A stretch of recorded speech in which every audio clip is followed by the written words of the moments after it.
Yeah.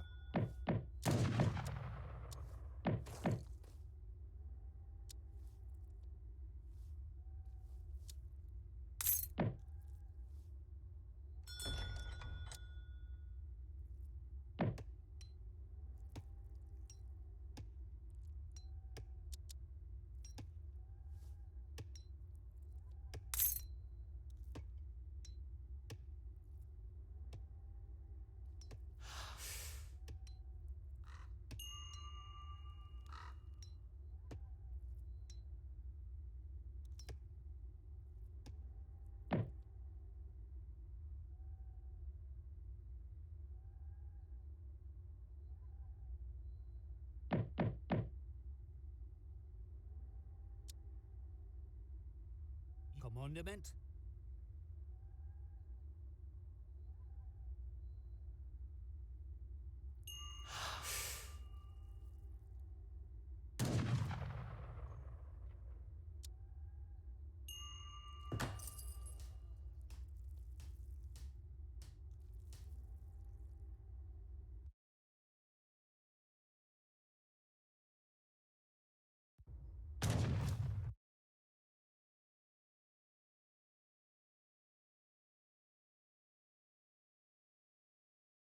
You know you're casting without a mic, right?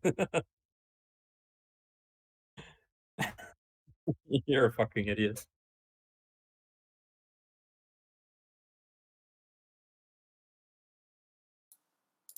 All right, can you hear me now?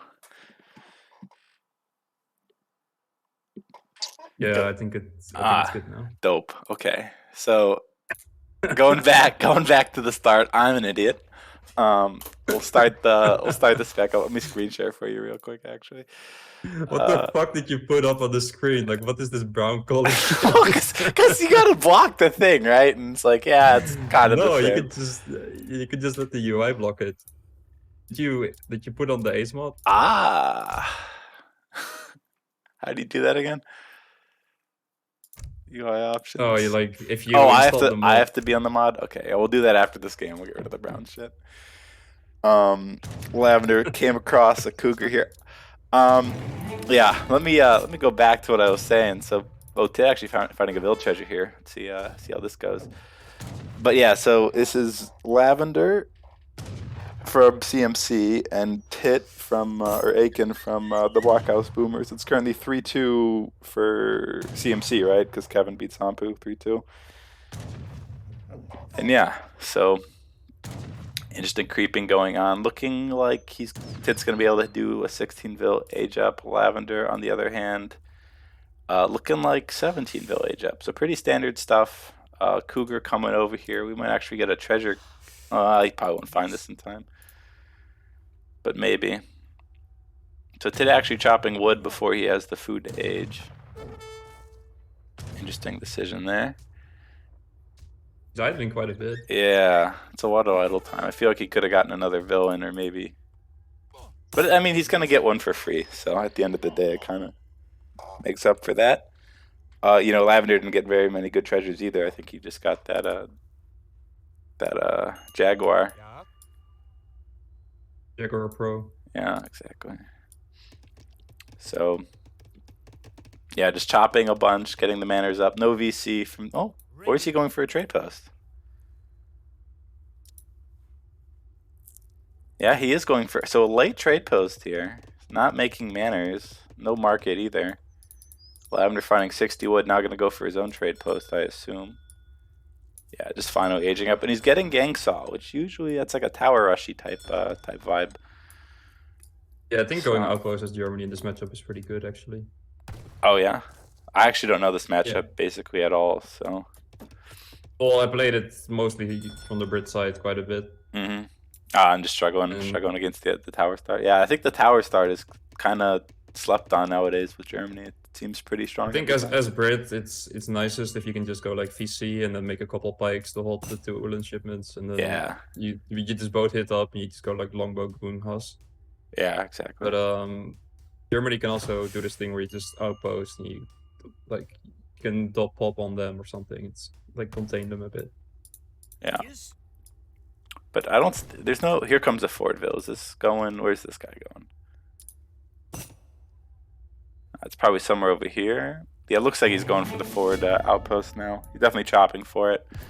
So Tit, on the other hand, hits age 2, stable in base, and the outpost just goes over here. And it's scouted right away. Janie, the pet jaguar, sees the stable and dips. So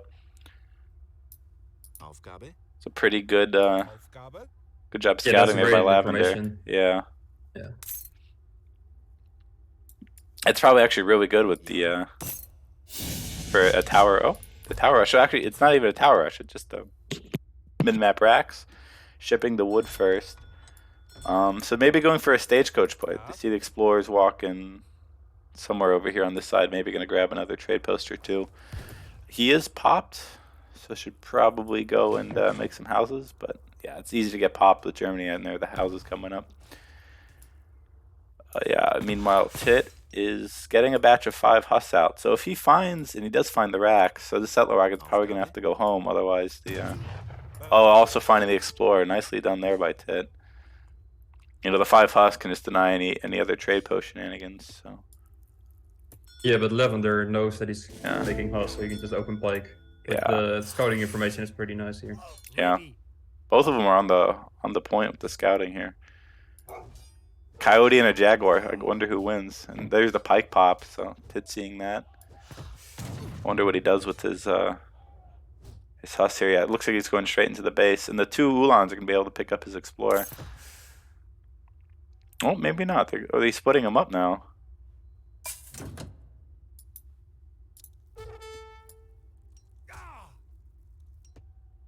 A little cheeky damage there by the... for Lavendar. Yeah. Because now he can train pikes and go to the TP or something. He's going for stage, but this explorer's going to get killed here. He's not going to get the second trade post up. And there's a free Ulan, it looks like, for Tit. Yeah, that's rough. You know, only 1-to-1 isn't really good for upgrading stagecoach, but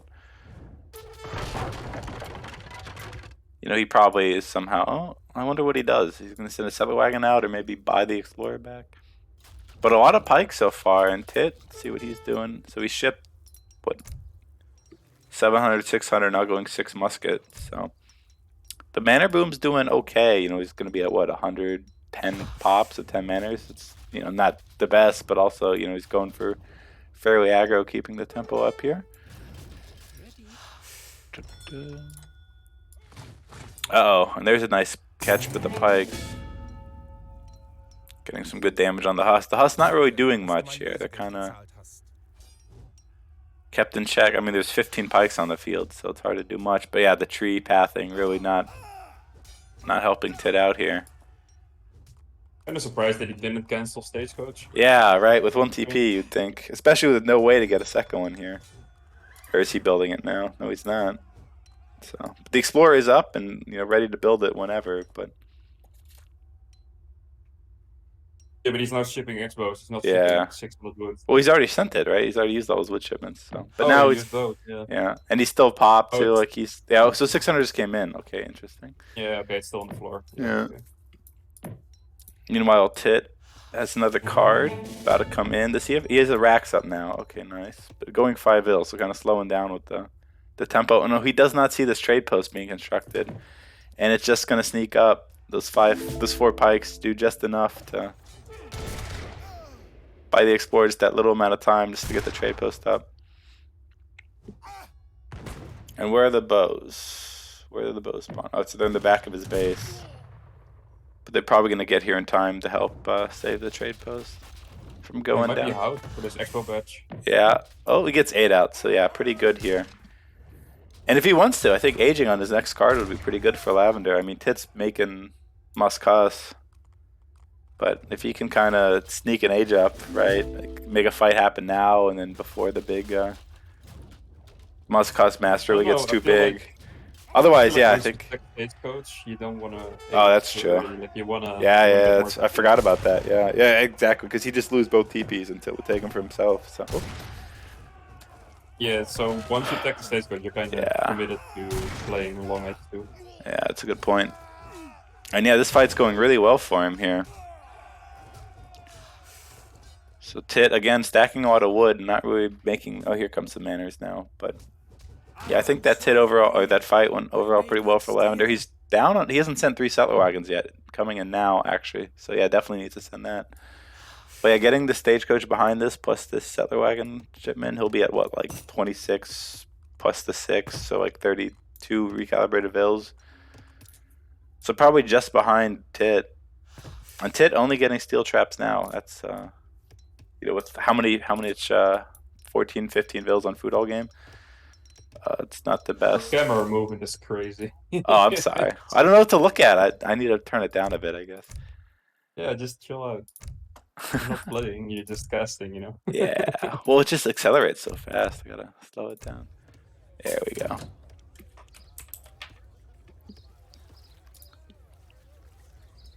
But yeah, so both of them just chilling here.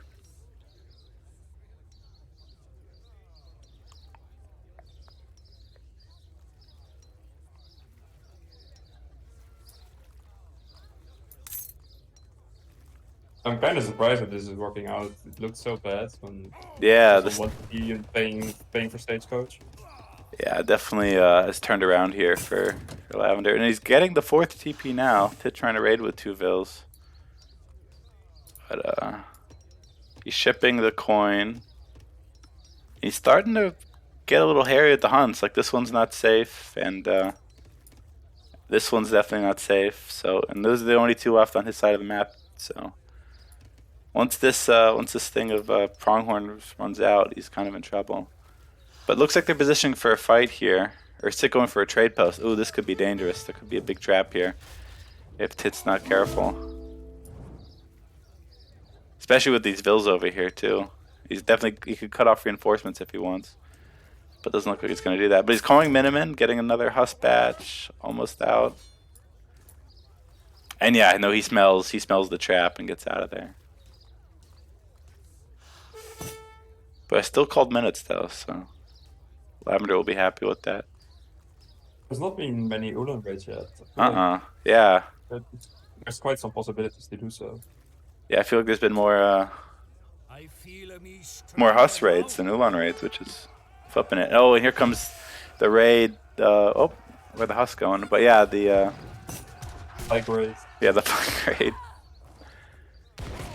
Who needs 3 muskets when you have pikes? And the Husk coming around the back, but I think with this Nat TP and especially with the line of sight here, yeah, just not gonna be able to find anything. Coming around the back is kind of awkward. Yeah. The pikes there. Yeah. Meanwhile, you're losing a lot of musks. Yeah, I think this fight's gonna go well for Lavendar, and yeah, Tit, knowing it's not gonna end well for him, just backs off. This house 40 HP away is kind of sad. I'll watch out with these houses. But yeah, and those stagecoach is really starting to pay off here. Yeah, so what is Lavendar doing? Is he continuing to stage? Yeah, he's... This is full commit. I played it quite a bit. Mostly I played this in H2 against Mini. Like Mini would always go for the outpost forward build. And you would start training some dops at this point. And just having like a couple dops in the mix is so good against the house from Brit. Yeah. Yeah, those. So I wonder if we're gonna see any dops. We do see quite the Vil. Oh, he sent dops here, so they're coming. Oh, they're in the mix here. So there's a couple doppels in there now. Oh, okay, yeah. But not training him yet. He's mining a little bit now. I don't think he's got a stable up, but looks like the big fight's coming. And Tit's got Cav HP coming in, so yeah, this is his go time. Look, as Germany, you don't really want to push too far. Like just take your stagecoach. Yeah. Try to hit H3. Oh, and the dop's connecting here though. Yeah, look at that damage. There's nothing the Husk can do. And not enough DPS. So nice. Yeah. Well, just like the splash damage they do. They go from like 360 down to 300 with like one or two swings. So. I don't like Lavendar pushing out. I would just rather sit on the TPs. Yeah. No, I agree with that. It looks like it's still working out. Well, he's a big batch. Like if the pikes are dwindling, yeah. Yeah, exactly. If his anti-cav ends up dying, then... But yeah, big batch of pikes to kind of save the day. But yeah, the musk ball is kind of getting smaller and smaller. And there's still plenty of pikes. The hunt's running out. The big raid right there. I don't know how big that was, but always one vill went down, probably too. But yeah, Lavendar's hunt situation. What is the hunt situation for Kid? He's got 5 here and then just like a couple left there. So yeah, he's the one who has to push out soon. I think Lavendar should just stay on the line. Oh, here's a push out. So yeah, now that's basically what I mean. Like, yeah, this is where you can get great top pops if you put tops in queue, and you can just bait the player in. Yeah. The Ulan's trying to catch the Germany H2 just doesn't happen too often because you always want to go to H3, but Germany H2 is pretty reasonable. Yeah, the H3 shipments are just so strong, but 2 Ulans isn't that much worse than 3 Ulans, is it? Yeah, exactly. You can also play the debate like this. Yeah. You don't see it often, but like I said, Mini likes to do it. And so he's training Ulans now, but still isn't choosing the raid at all. So just playing defensive with the Cav, catching those 2, it looks like. Yeah, catching those 2 Huss. And Tit takes down 1 trade post, but if you look at the Vills, he's not that far ahead, especially when you factor in there's a bunch of settler wagons, I think. What is it? Like 10 now?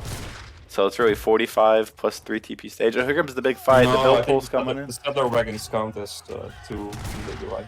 Well, this isn't on the UI, right? It's on the... No, but even in this UI. Oh, really? Oh, okay. I think so. And looks... A little bit awkward position. Yeah. Like, the trade post is... Yeah. I think this is a good fight for Pit.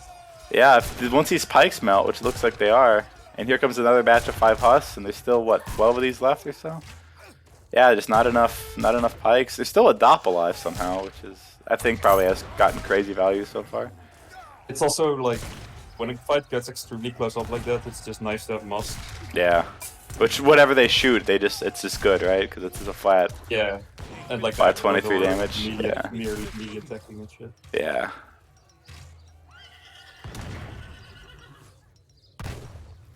Yeah, it's hard to click on the specific unit, right? But because you don't have the time when you click on something when you have your crossbow selected, you click on a Huss accidentally.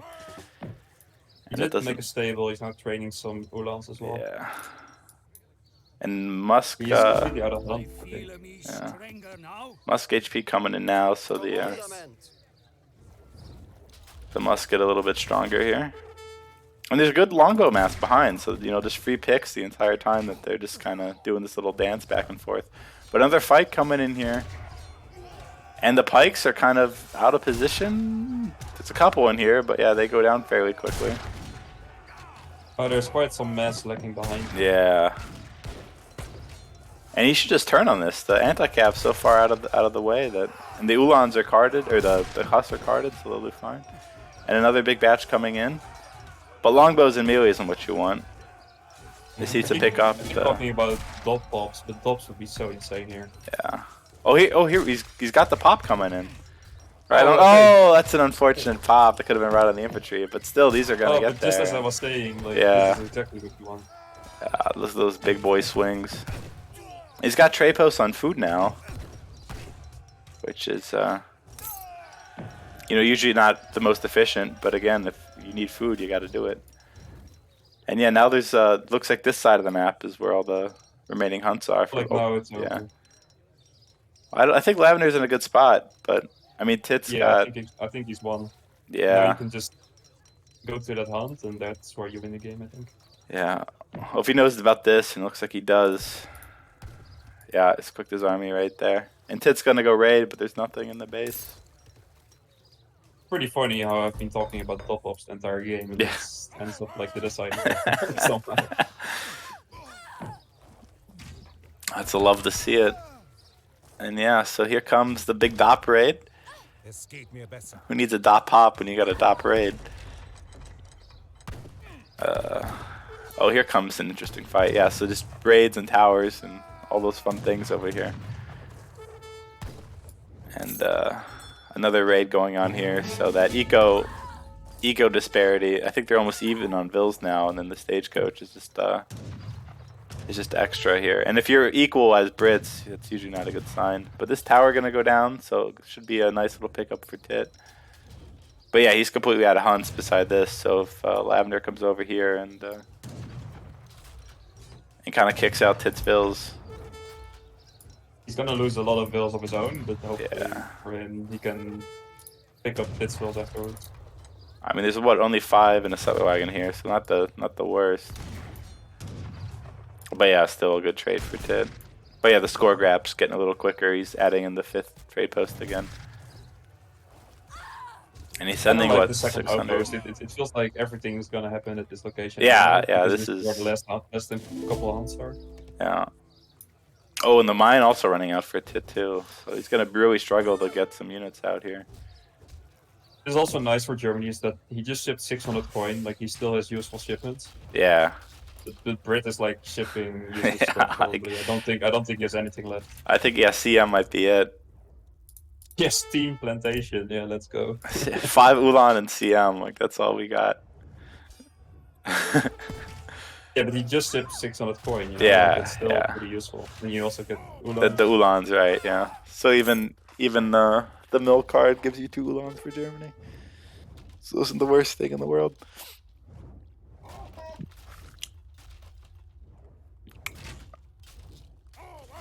Oh yeah, this looks like this could be the last fight. Tit's only got 5 longbows coming to reinforce, and I don't know how you deal with the crossbows at this point. At some point, you just can't reinforce your army anymore. So Yeah. as soon as Lavendar won that big fight at his barracks, it feels like it's been over. Yeah. The tower is getting good value on the Ulans, but yeah, I think you just right click the towers. I mean, there's 5 vills just chilling in here.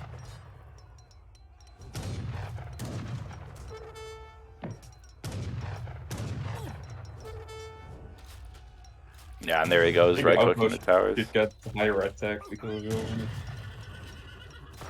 Yeah, maybe, but you know, you don't want to give Sir Cowan ideas. Imagine the 8 tower in base strat if that worked like that. But yeah, the dops on cover mode pikes, that's yeah, that's GG. So 1-0 to Lavendar. I'm gonna restart my game and get the mod on here.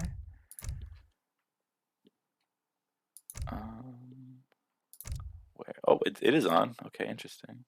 Wait, that's the mod, right? Basic spec mod v2. Yeah, but you also need the add-on. Oh, where is that? It's like if you look up basic spec mod, you will also find add-on. Ah, right there.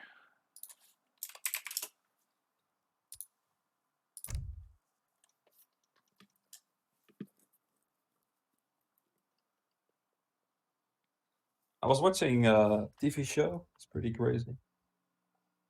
What I've about seen, the spec mode add-on there?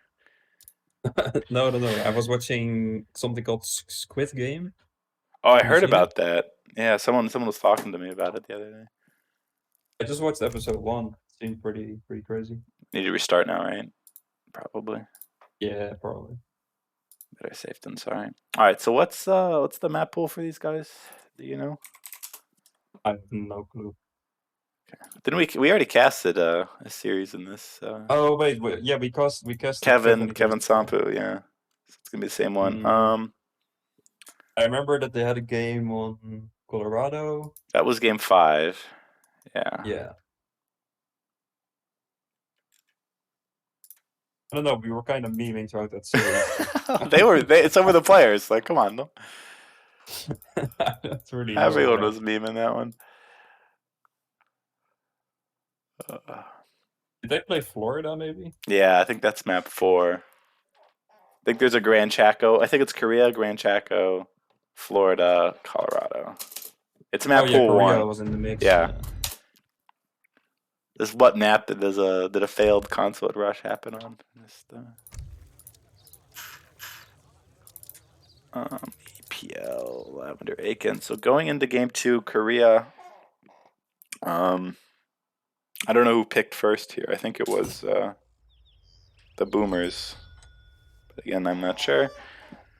But yeah, so Tit goes for the main squeeze. He's on India, but we're looking at Russia here. So Lavendar playing Russia. Again, I know he plays a lot of Noah Civs. So probably one of his comfort picks too. Let's turn that off and let's turn on that mod thing. I think this is an interesting How do you turn on interesting that? matchup. Don't go here. Like just go top right. And then there should be more info. Ah, nice. Okay. So I can also turn off the whatchamacallit, right? Yeah. Or can I? So update the scoreboard. Well, there's your brown ugly shit in the way, but if it's not there, then there should be this thing you can click to hide the timeline. I think I'm gonna keep the brown ugly shit. I kind of like it. Let's see, what did I miss? So just look at some these wood treasures, by the way. Yeah. Like the 80 wood treasures right next to each other. 1, 2. Oh wow. Yeah, if you put an aggro right in the middle, that would be pretty good. Just food treasure, coin treasure, and some. There's another in this wood matchup, treasure you here. usually want to put your aggro in base. Oh yeah, what am I saying? Yeah, good call there. With the blockhouse, the blockhouse, you put it right in the middle. Why is my thing so fast?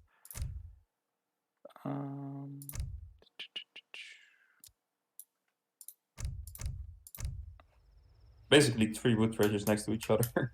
Yeah. Yeah, this map is always kind of crazy with the treasures. And there's what, 4 total on the map? So 1, 2, 3, 4.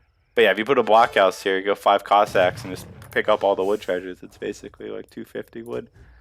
But it looks like Tit's going for, what is this, 75 food? And yeah, Lavendar's going to wait on the crack shot since India can't really crack shot it. You have to stun it. So Lavendar can just kind of wait for the next crack shot. And actually starting this one, which is an interesting decision. Oh wait, are there 4 next to each other? Yeah, 1, 2, 3, and then a 4th one right down there. So That's just so nuts. Jesus. And Tit going with the trickle first. He's got a fishing card. He's got 2 Vels. Beside that looks fairly standard India deck.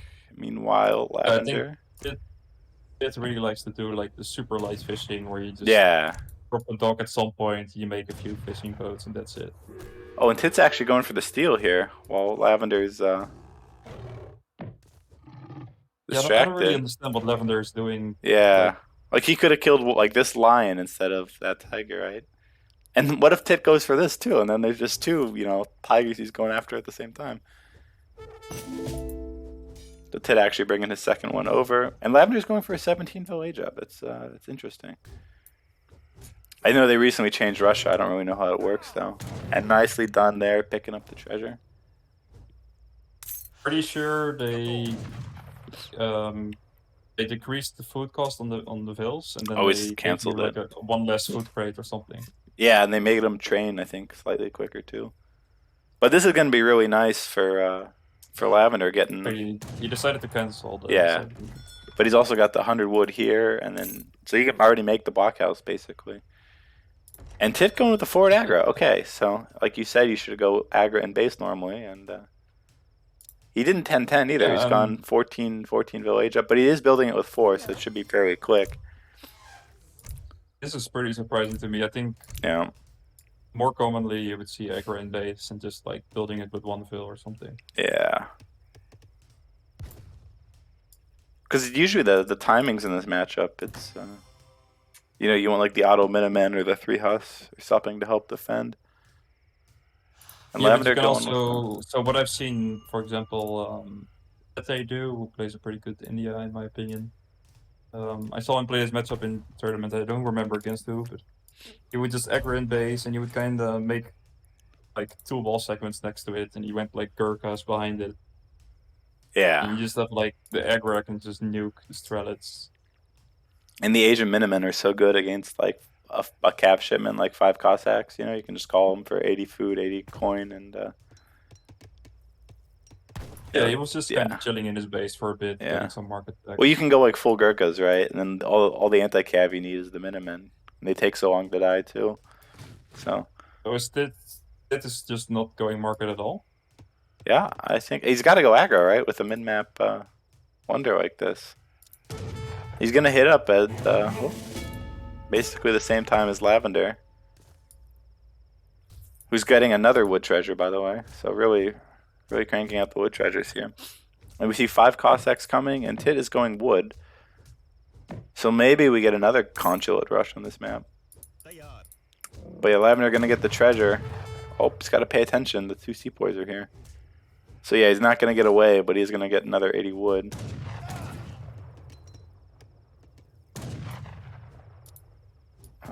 Lavendar going for That explorer has done his part for the Russian country. He's picked up so much wood. Yeah. So the explorer going down. 270 wood later. Alright,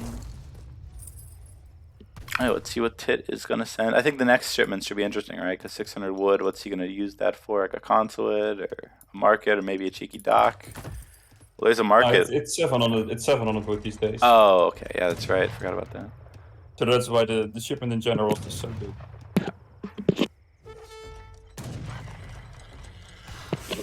Yeah, the market getting denied here.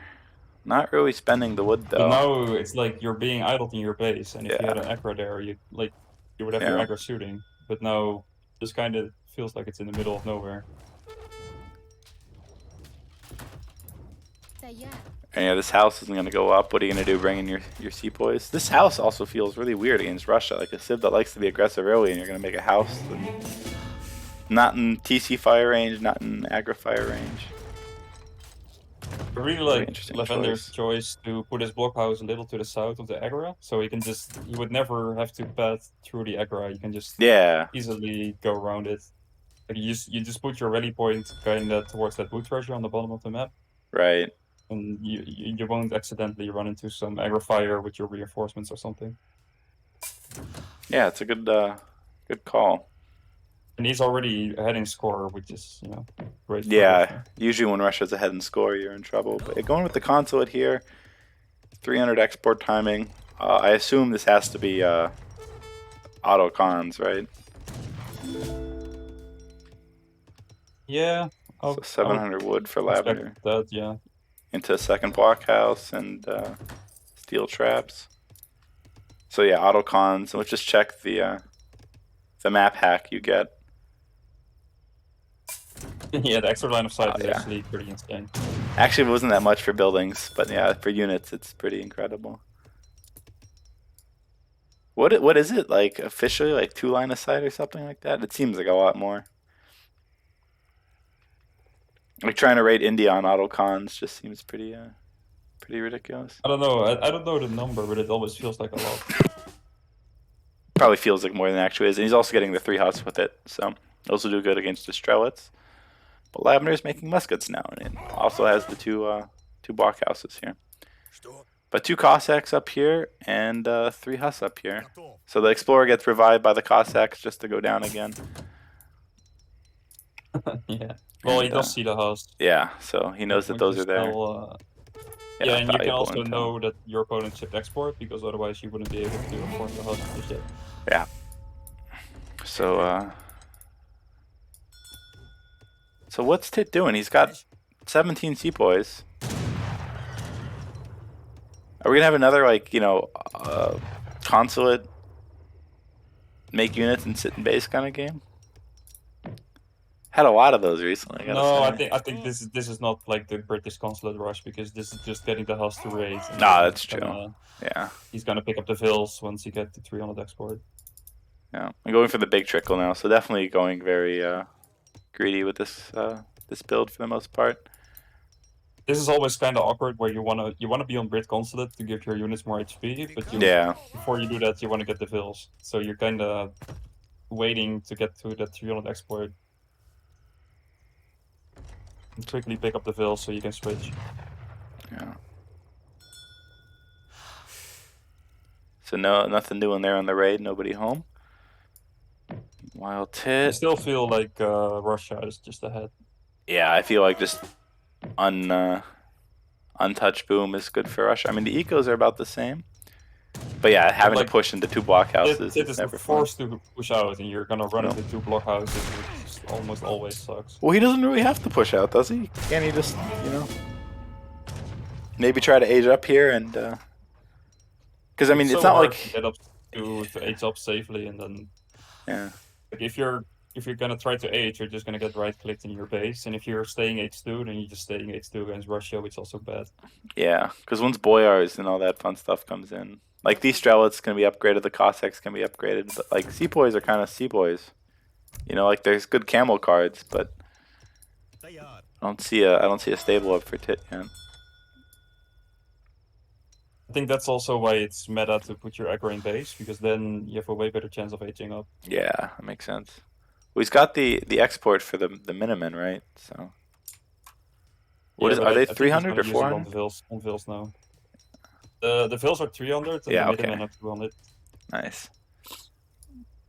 So yeah, getting the Bills. So And yeah, then, this is what you do. You, yeah, like, you go go. Vils and then you instantly go Yeah. towards Brit. So the stable's up now. They're Controversy or whatever it's called. Yes. But a nice military mass here for Lavendar. Lavendar is kind of age. Yep. Interesting. So he shipped coin twice to get up. Look how far he's ahead in score, and he's playing Russia. Yeah. But there's a big sour timing coming here for Tit. So Huh? it could be pretty scary. He might catch Lavendar with his pants down. He's got the res to get a full sour batch out. Needs to make a house, which he's doing now. But yeah, like 9 sours and maybe 2 or 3 more sepoys.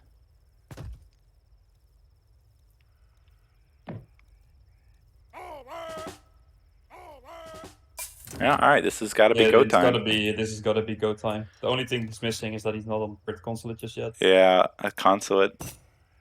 It doesn't take long to ally though, right? So most of the units should get the HP buff. Yeah, this is just your time to go. Yeah, and aging And fast, Russia I is assume. kinda- Yeah, so aging fast. This is like the perfect time to hit him though, Yeah. because he's just getting up now. And now the Z move sepoys go and Z move. But interesting decision to burn with the sours. They're not exactly known for their high siege damage. I think you want to go and push Russia off the res here. He's just gonna wait for his Falcon shipment to get back Yeah. to his DC. And has another blockhouse or Check two the going on. blockhouses. So, yeah. Tit, meanwhile, just making more sepoys. And now it looks like he's going to go in, so. And Vet Musket getting research from this one. Yeah, no, me either. Because by the time the big engage happens, it's going to be right when the Falcons pop, and Minimen too. So I think you just take this down. You really need to keep enough musks alive to defend your Falcons. Oh, he's not even going to take it down. Oh, yeah, he is. Okay. I think if he sieged it a little sooner, maybe he would have been able to deny the Vet Musk, but regardless, he's hightailing it now and shipping corn himself. So now this is Lavendar's time to go. I mean, the scores are even, right? But I mean, how does Tit kill the Falcons without being H3? This is where you probably end up sacking dagger for it. Yeah, Well, alright, so sneaky following dock up. time. Is what Tit's. Oh no! Oh, that's game losing. Potentially. Oh yeah, That's huge. Especially with that. I guess the gold eco will probably shipment. go to Lavendar. Yeah. So now you got to take this fight, a fight you don't want to take if you're Tit. Yeah, now the Sour's not even in great position. But melee Sepoys are still melee Sepoys. Wait, what's up? I said this, the Falcons seem pretty well protected. Yeah. As I say, that one goes down. And now he's shooting him with the Sepoys, which isn't the best use, but I mean, whatever. And the Minumen from the TC coming in. And cheeky Lavendar trying to steal that gold before Tit can do anything about it. But yeah, just 2 gold drop in there.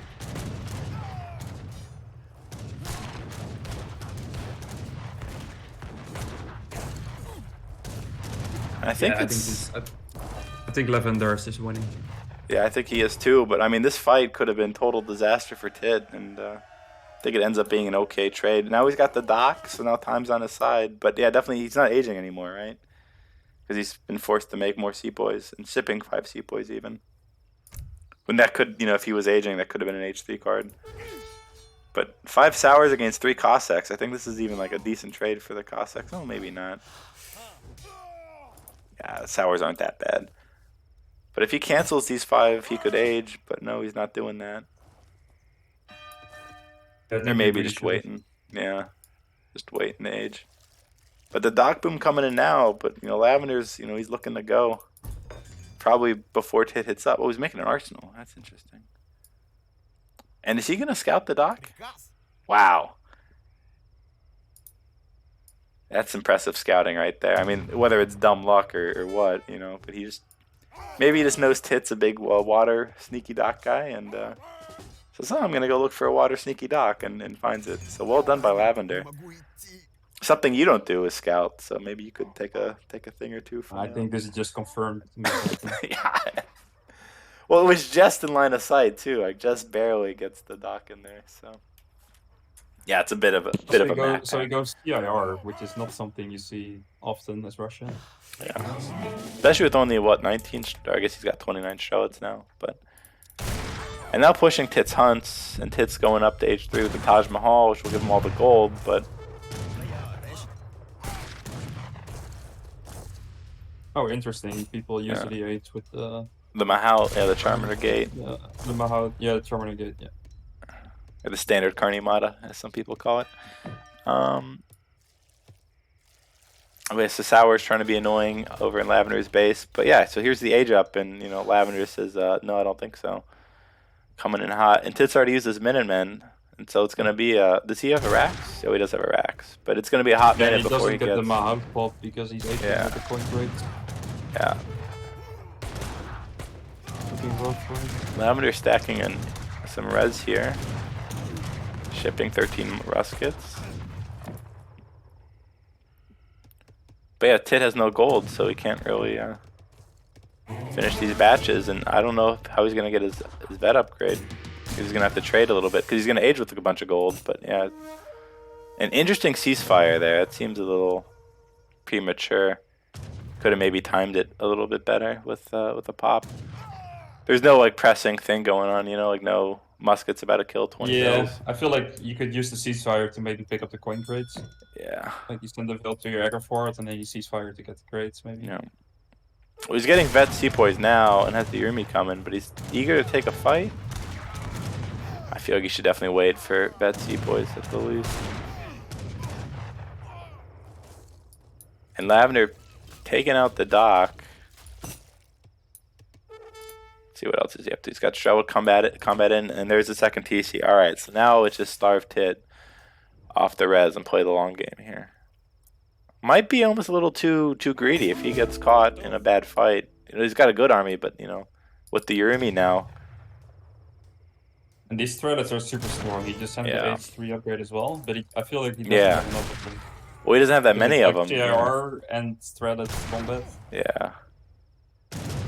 But it's like he's going to have a kind of a hardish time massing because he needs a lot of food for 2 TCs, pumping out bills, and you know, the queue the big batches of Strelas. So. Oh, and the musket's just walking right through the Urmis. So he might kind of be trapped here to see if anything else coming. Sour picks up 1 Vil there. You can get Minutemen here at the TC. But if Tit has like Mahal, he's got just more Sepoy, and now the Redcoat's coming. But yeah, it looks like Lavendar might be trapped up against the side of the map. What is Russia shipping? He's got Ruskets again. So he canceled 13 Ruskets for Strel combat, and now he's got it coming again. But yeah, look at this musket flank coming in the back. And now this looks great for Tit, right? Especially if he can get these guys going again. Lavendar's running further and further away from his reinforcements, and cover mode Urimis. Interesting, nice. I feel like this is where you almost want to be shifting like a frigate or something. Yeah, right. You know, like Breeze would have had a frigate right here, right at the right time, right? And then you just peace out. Yeah. Also, go kill the 5. Now it's becoming a close game all of a sudden. Yeah, I mean, 53 Vils for Russia to 53 for India, plus the trickle. Yeah, there's one more trickle. Look what the Vils are getting. There's 0 on food. Oh wow! Yeah, I didn't realize. And That's Tits a really got plenty of res important factor down. at the moment. Yeah. Like he's trying to transition to mills, but that's gonna take him a while. Yeah, I feel like the second TC has not paid off at all. I don't think he's trained a single Vil from it, right? And like that could have been an artillery foundry, and then maybe the wood that he chopped, or did he send wood? Let's check. You just No, he prefer trying to get the map control here. Yeah. With 2 blockhouses. Yeah, exactly. Yeah, 2 blockhouses would have been probably more efficient than this TC. Because this TC is basically like a 500 wood house and shipment point.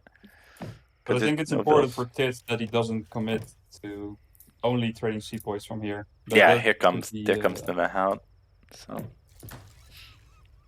and the dock's still up, but he sees the hunt situation up here. He's getting his elephants back up.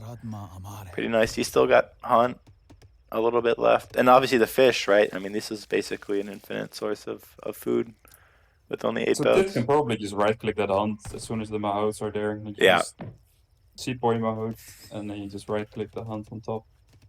But Lavendar kind of digging in for the long game here. He's got 3 mills now.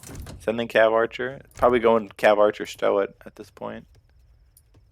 But yeah, I mean, just 50 seapoys.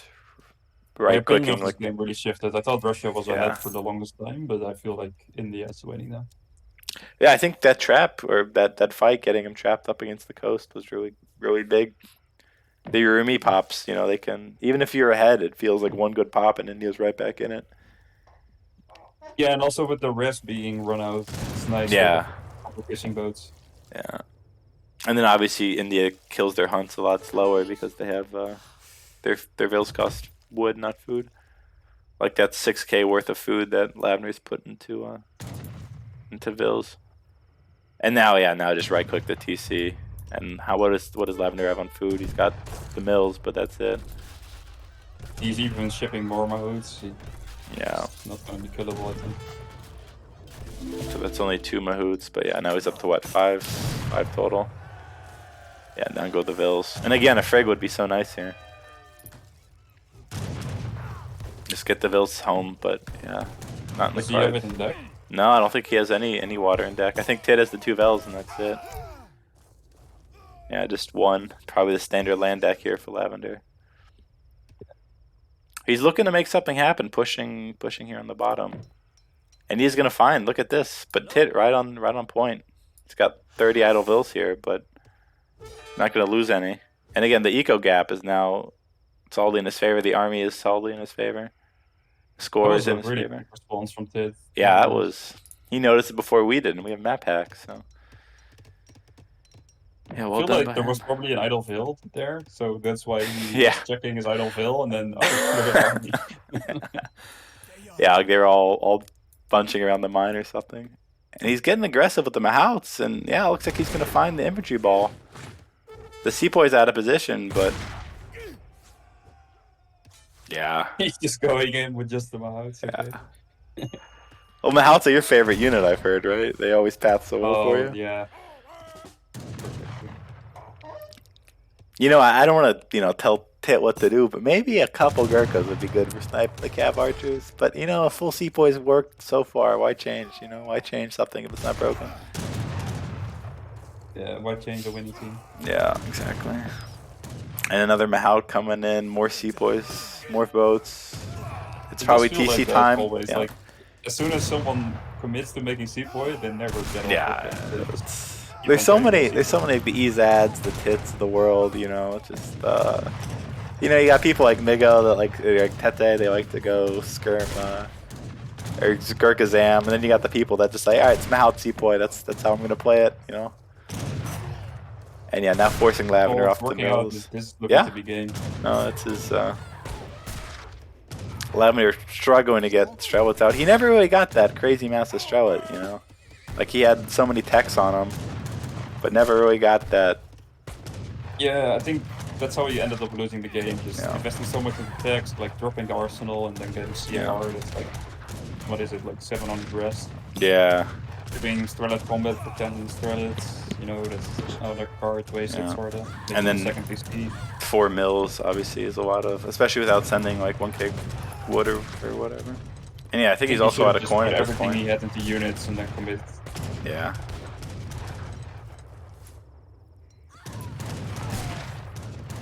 But yeah, it's looking. He's got no one working now. This is the last batch of reinforcements he has. This has been a nice game. Yeah, this was really back and forth. And there's the GG. Yeah, but I was really I thought Russia was just waiting throughout. Yeah, he looks very far ahead, but yeah, Tit finishes way up in eco. It's probably for making him get on mills. Yeah, villager count. So it was basically even most of the way. Where's military unit pop? And then that fight with the two Falcons seemed very even for Tit, considering he was H2 against H3. And he had that 600 coin, like he caught with his pants down, 600 coin at the aggro. I feel like Lavendar even like he also aged too early probably. Like you just want to get like a bigger mess and just Yeah. not the other ability to start gathering out on the map. And Well, life save you like that. when he hit H3, Tit like just got to the blockhouses down there. So Yeah, that was like perfect timing for yeah. Tit. So it's like if he waited But a little bit longer, it would have if been. Russia Yeah. just aged a bit later and made like 20 units more, then you will not lose your blockhouses. Just idle villagers out the wazoo there at the end. All right, so it's 1-1. So I'm gonna update my ugly brown scoreboard.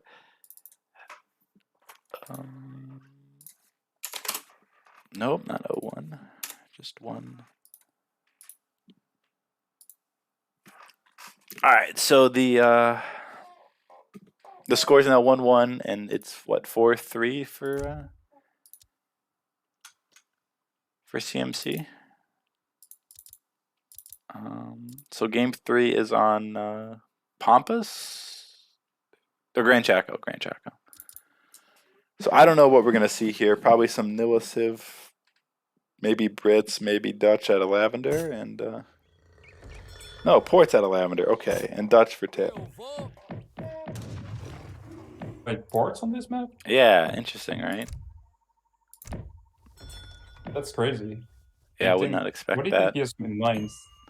I don't know. I feel it just. I don't know who picked first, but maybe if maybe he's also out of civs, right? Because he only plays the Noah civs. I don't know if he plays Dutch.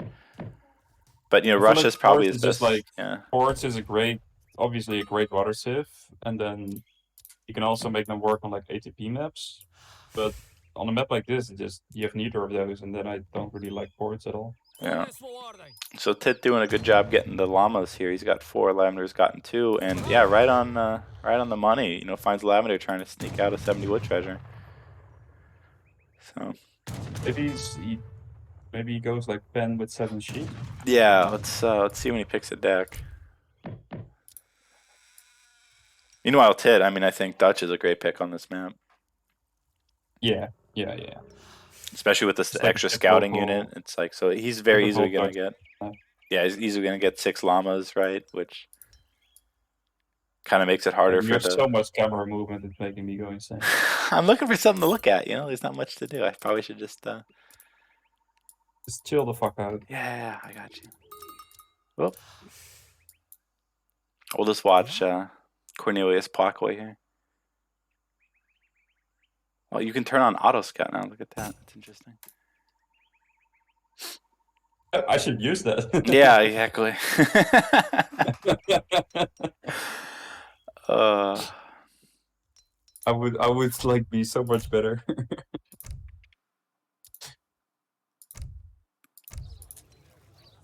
God, this camera movement just feels weird on the in the observer thing. But yeah, so typical 15 Vil stuff. Let's look at Tit's deck. Tourney normal 2. I think Harrison wouldn't call it typical. Yeah, so no AA, but otherwise no 700 coin, but 4 Vils. That's an interesting addition. And then 6 Petards. It's an interesting card too. But yeah, beside that, a typical deck. Yeah, And no helps and no 700 gold. This looks really standard for no TP port. It's not like no sheeps or anything. This could be an Arukatan Peru Revolt, but yeah, he'd have a couple sheep cards in there, wouldn't he? Oh, now eating the llamas to age up with 13. So no 10-10 Like either. like these are obviously civs that I both play, Yeah. and in my experience on a map like this, like, Dutch just kind of wins. Like, I don't really Yeah, I think know so too. what you want to do as sport. Like, the only real thing you could do is try and win with your 2 organ shipment. Like, if you go extremely fast to the third age and you try to get a tempo with 2 organs or something, but I mean, it doesn't really work. Yeah, I think that could be good. Maybe going for like a forward TC in Dutch's face. You know, maybe somewhere like here-ish, right? And then maybe just trying to idle with Huss. And, you know, Dutch tries to push you with too many pikes. You can always CM it. But, yeah, it definitely feels like a weird matchup. Yeah, but Dutch can just kind of sit in his base and just, Yeah, exactly. you know, you just get ahead. Market coming up for Lavendar now. Tit about to throw up a bank, I assume. And these two, oh, saying hello. Oh, I get that quite a bit where I'm in the position to snare, but then you realize that you're lower HP, Yeah. so you're like, ah. Maybe just run and Yeah. give him a little love tap on the way out. Yeah, so Tit finding 40 food here. Got a bank going down. And Lavendar's, they're both aging with, what, quartermaster. So it should be interesting to see what the first shipments are and where that TC wagon goes. Oh, Port skipped the shipment, by the way, so it's no. Oh, no yeah, so 2 Eco-Theory cards. with, I think it's great to not ship Eco-Theory. It's like Eco-Theory right now is like a 1 1.3 point, vils. yeah. It's just better to get 2 shipments in H2, I think. T-Wagon going forward and 700 coin coming in. But Tit on point finds the wagon, and Tit is sending wood. Okay, so typical Dutch stuff. Probably going to try to get a second bank up here. And yeah, so like a kind of aggressive. I mean, not aggressive, but you know, not a defensive TC out of Lavendar. So mid map. So I think Yeah, maybe you with have, this, you have to make something happen, I think, as sport. so this is either an FF or it's a. Oh, it was going stable. Okay, so yeah, he's gonna try to do 5 Huss and Maybe raid a like bit. Haas and then the wood to start making expos or pikes. Or something. Yeah, I think that's, yeah, he could probably scout what Tit's doing with the 700 wood with the Explorer here, or Spyglass it, you know, whatever he prefers. And Tit, let's see, he's making a 3rd bank now, shipping a 4th. But what military building is he gonna make, or is he gonna try to just greed and make a 5th bank early? Oh no, that's a market. Never mind.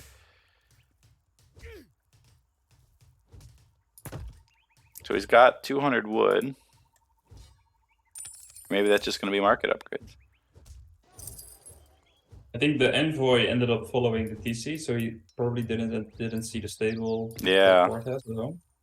And what's going to happen is he's not going to be able to get, he's getting hunting dogs now, but he's not going to be able to get a Rax up because the Huts are going to come in and idle. And this Vil's in trouble. So this is a problem for Dutch. You want to have something against us. Oh, he's bringing the Vil back now, but end up stuck in your TC. Yeah. Wow. I wonder if he's gonna cancel this wood shipment for 8 pikes, or if he's Yep, there it is. Okay. So 8 pikes coming in delayed on the screen share. Oh. Well, here's the Rax mid map now too for Lavendar, and 8 bow shipment. So yeah, the 5 Huss doing great.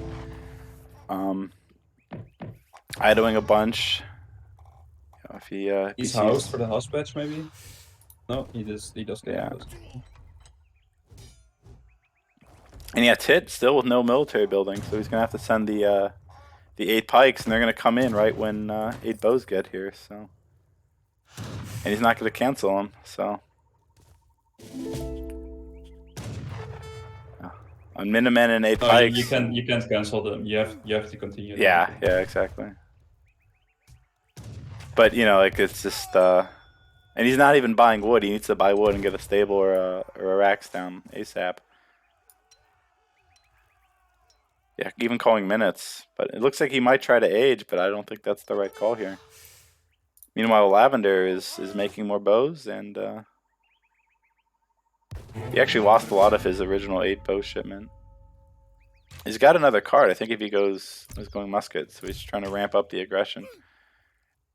He could maybe try to age or get spice trade in. Spice trade's probably getting to the point where it's worth it. But yeah, Tit looking like he just wants to go doubling 3. down on this aggression is pretty good. Yeah, because otherwise it's just a free H3 for Tit. Tit bringing the envoy back to tank. I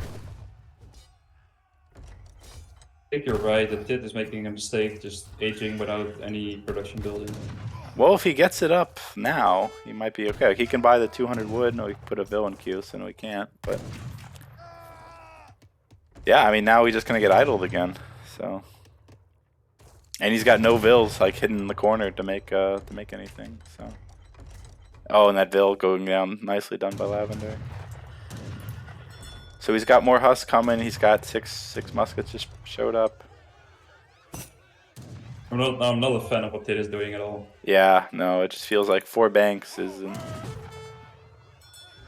I mean, The 4 banks are fine, good, right? There But yeah, was you plenty need. of time to get a production building Yeah, down. yeah, exactly. Like even a stable, right? And then like you hit H3, you can send 9 Reuters, and then you can make 5, and then 13 Reuters do fine against muskets and cav, and you can just TC fire the bows.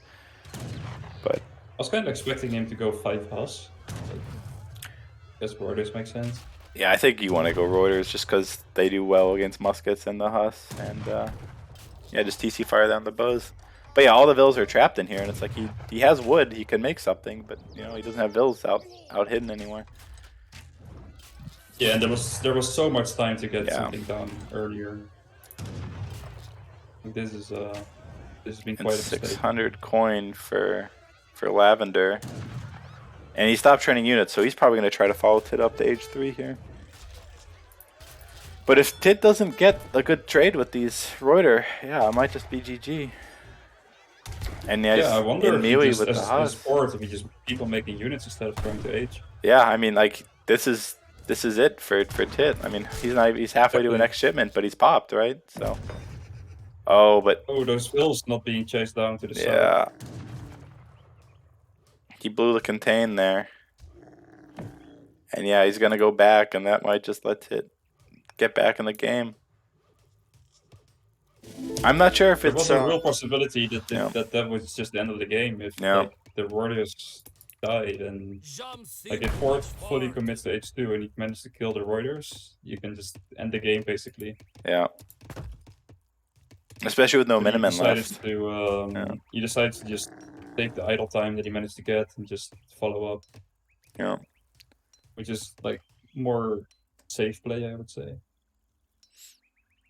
But I mean, the scores were even before the age up, right? The age up dip obviously hit, but yeah, I'm with you. I think the 5 more Hus and 10 more muskets. Yeah. I think as sport you should have gambled and just completely commit to it. Yeah, I think if you don't see a military building, you know, you just say, all right, you get 1 shipment, make it count, and just keep flooding stuff in. Yeah, I think it could have worked. But yeah, he's got 7 Reuter in deck too. Interesting. So really going Reuter heavy. Meanwhile, Lavendar getting great coats now. Getting I wonder where his TC point is. I feel like this 7 Warrior should just be 1k wood. Yeah, I'm with you because he definitely needs more infrastructure. He needs a second racks, and the 5th bank would obviously be really Yeah, good and right maybe now. you can get your 5th bank. And 7 Reuters doesn't even feel like a great card. I mean, these are already what 100 and 105, you know, resource units. So it's not like it's a crazy value that 5 Hus is. You know, it's 1,000 res. So. But let's see what he does with it. He's definitely gonna. Oh, the TC wagon comes out there. Missed that. And Lavendar going with a lot of cast here. I think he still has Miniman at this TC too. So he could also know the Explorer's up. But yeah, I don't think Tit knows where the TC wagon came out over there. No, he doesn't. But just trying to idle a bit with Reuter Skirm, but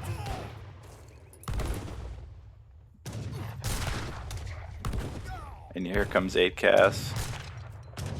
So those 7 Reuters, you know, aren't gonna do anything here for the most part, right? Especially once all the cast mass gets going. Yeah, I feel like 1K wood would have been so much Yeah. nicer. Or if you ship units, then just go 8 skirms. Yeah, exactly. Because this matchup is a skirm war, right? Like every single matchup with Dutch, it seems. So It's often what you want to be doing with Dutch. yeah. So and now Lavendar's just ahead in the skirm war. So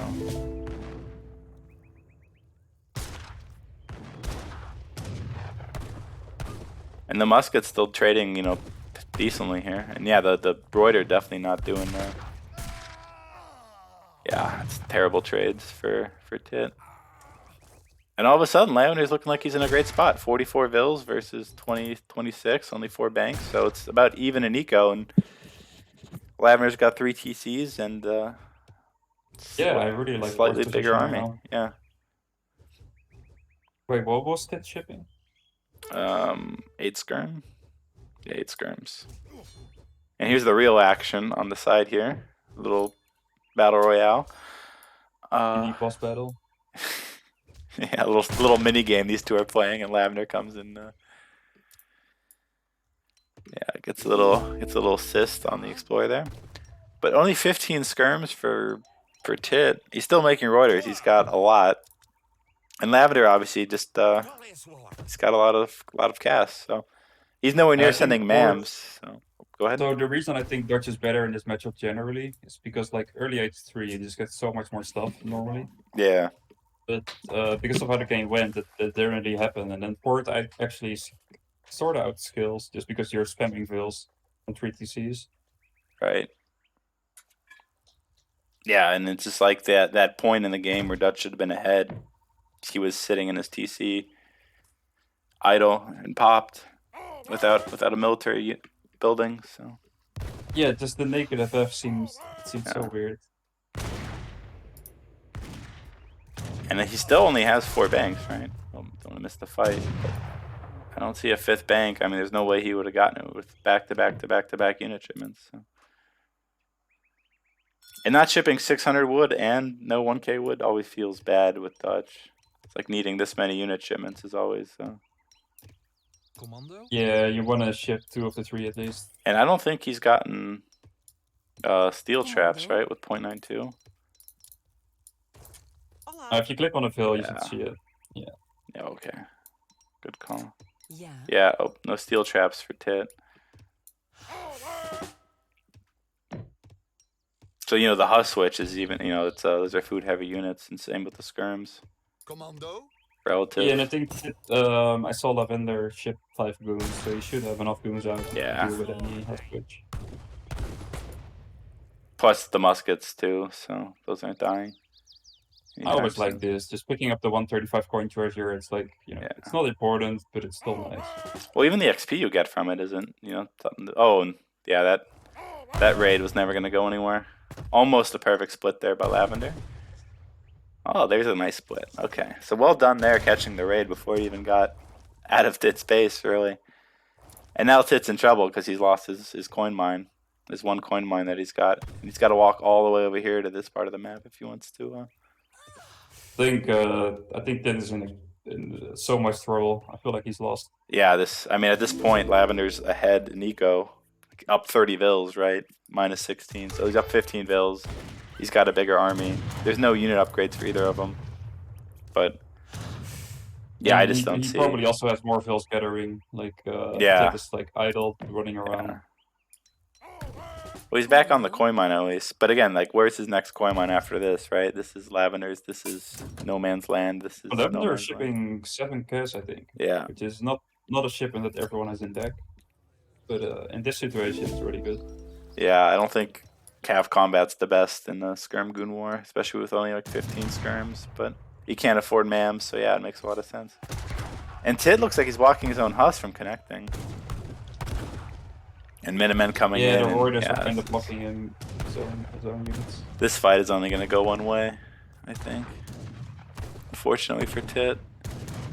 Yeah, just better skirm count. And these are Dutch skirms, but they're, you know, completely basic. No upgrades on them. The Nat Scout even punching a Huss. Making board work on a map like this, I feel like, not to be a dick, but it just feels like Tit played it wrong. Was mostly the problem, but still nice to see board picked on a map like this and making it work. Yeah. Yeah, it's not like a standard port map, right? So No, sure. I don't think anyone else would pick port here. yeah. Well, some free picks here, but now come the organs, and you know, Tit's already used his Huss shipment, his Cav switch. Really, we've still got a couple coming, but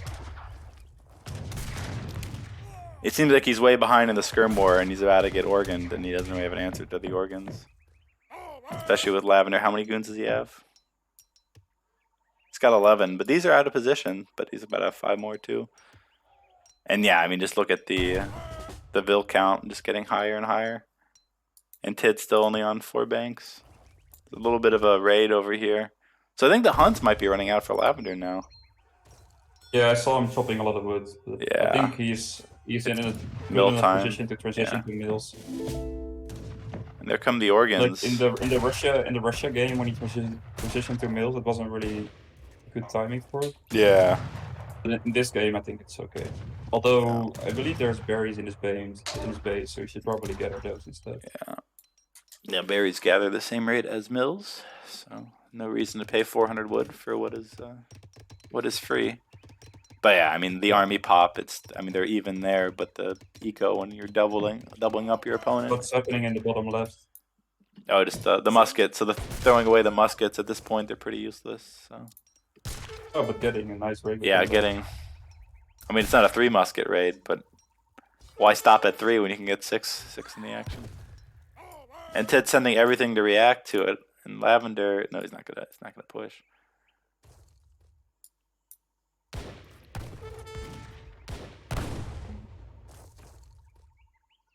But yeah, now getting mill upgrades, just getting further and further ahead in the eco gap. And yeah, once that mill transition's done, it's just one more thing. I mean, Tit's out of coin mines at this point. So all he's got left is food, and how do you spend food as Dutch without coin? Yeah, and he's probably still on 4 banks. He's getting placer mines now, but you got no. Oh, he's got a mine. Okay, so he's on this mine now. So wait, this is 1500 coin, and then this is 2k coin. It's interesting. Oh, and he's sending all his Huss out. That's asking for trouble.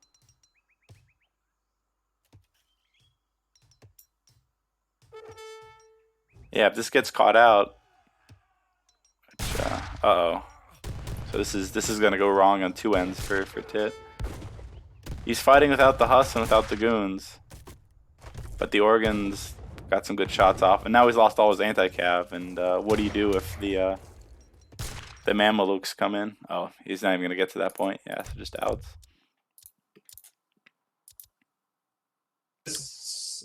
This should not happen. Yeah. You know, Dutch should really just win on this map, in my opinion.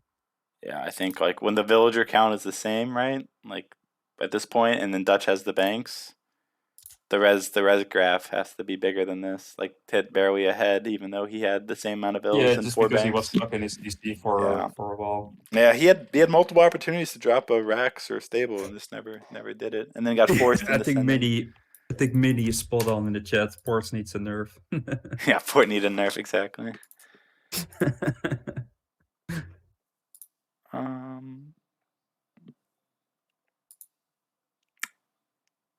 All right, so let's get into game 3. I actually need a quick break, so we're gonna wait to hop in here. But what's Florida, right? I think it's the next map. Yeah, it's Florida. Yeah, Florida and Colorado So, is this one. Lavendar. I mean, do you just pick ports again? You know? Yeah, I would probably do that. I mean, I think we could see. I think my guess would be port versus India, but yeah, I have no idea. I need a quick break. I'll be right back. 2 minutes.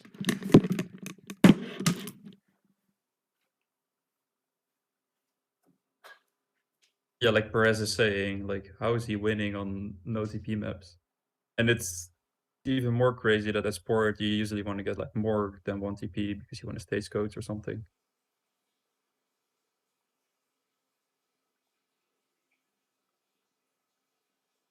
I don't know. They're just making it happen.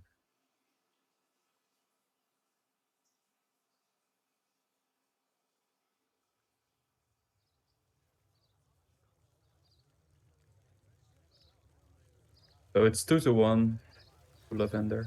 And next map, I'm pretty sure it's going to be Florida. And I think Keister was probably right in saying that it's going to be India against Port. What do you guys think's the matchup that we're going to see?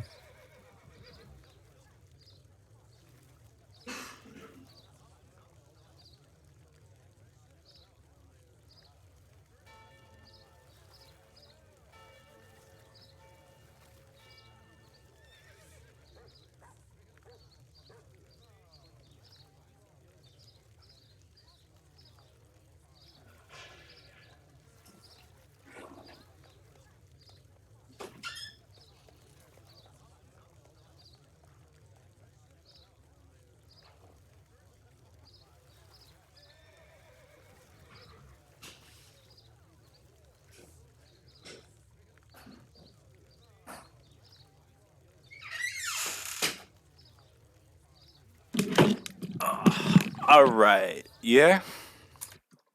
I'm here, yeah. All right, nice. All right, so we're getting back into it. It is currently 2-1 to Lavendar, and it is what does that mean? 5-3 to CMC. Yeah. So 3-2 plus 2-1. That's 5-3. Oh damn, we're so wrong with saying Port against India. Yeah. Okay. So we're a pair of idiots. Lavendar already Well, played that's German, right? wrong. He won game 1, right?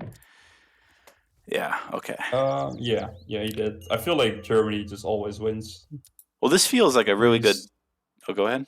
Breeze is just spot on. Yeah. Germany Yeah. overpowered. I mean, if you could pick Germany, and you can also pick another civ, why would you pick another civ when you can pick Germany?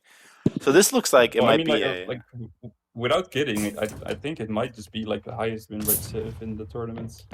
Yeah, it probably is because it's just. I feel like the power spikes you get with the shipments is so good. But I think this could be a trade post start for Lavendar if he wants it. He's probably gonna have to age like 17 or 18, but getting the market for free plus the 75 wood treasure. That's basically 175 wood he got for free, so he could definitely sneak in the extra 25 and get the trade post. You want to go like hunting dogs, house, and trade post all together? I mean, if he mines the coin, right? Just mine a little bit to get the to buy 100 and then chop 25, and then you can get all three. How did Daniel just ask how is he playing German again? You're literally in the same tournament and you know there's a civ on set. Like what the fuck? Daniel's games are casted. Yeah. So Daniel, you played French multiple times. You goober.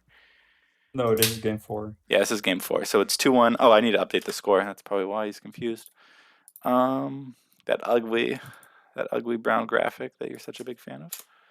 Looks like Daniel was out getting fucked up. Yeah, exactly. It's Sunday, Daniel. Get your life together.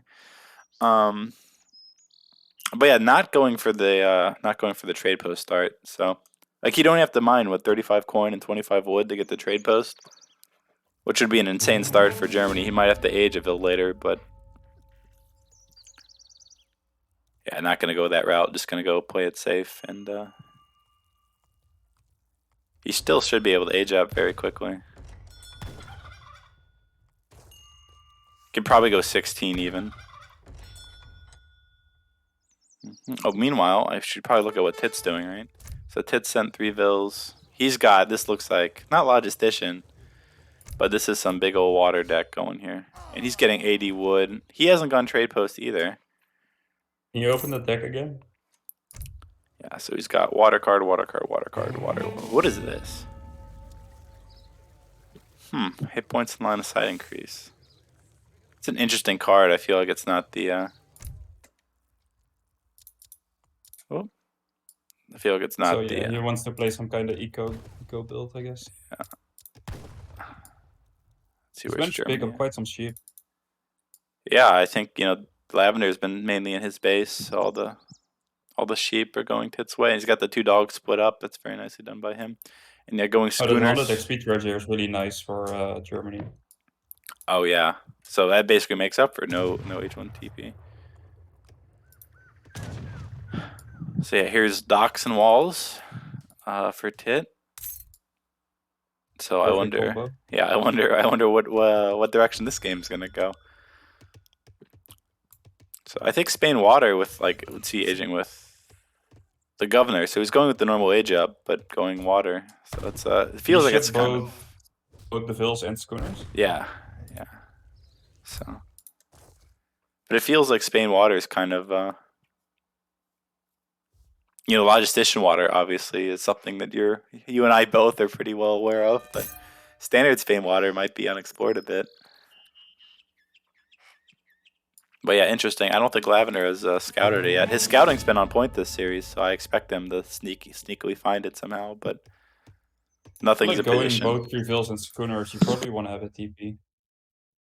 Yeah, I'm with you, but I mean, he is Spain, so... Yeah, but maybe just H1, just go TP in house. Yeah. No, I think that would probably be better. I think if you go schooners with any civ, you kind of want the TP XP stuff. Especially to get like a rendering plan or whatever. So yeah, going XP wood is now. just so good for Spain as well. Yeah.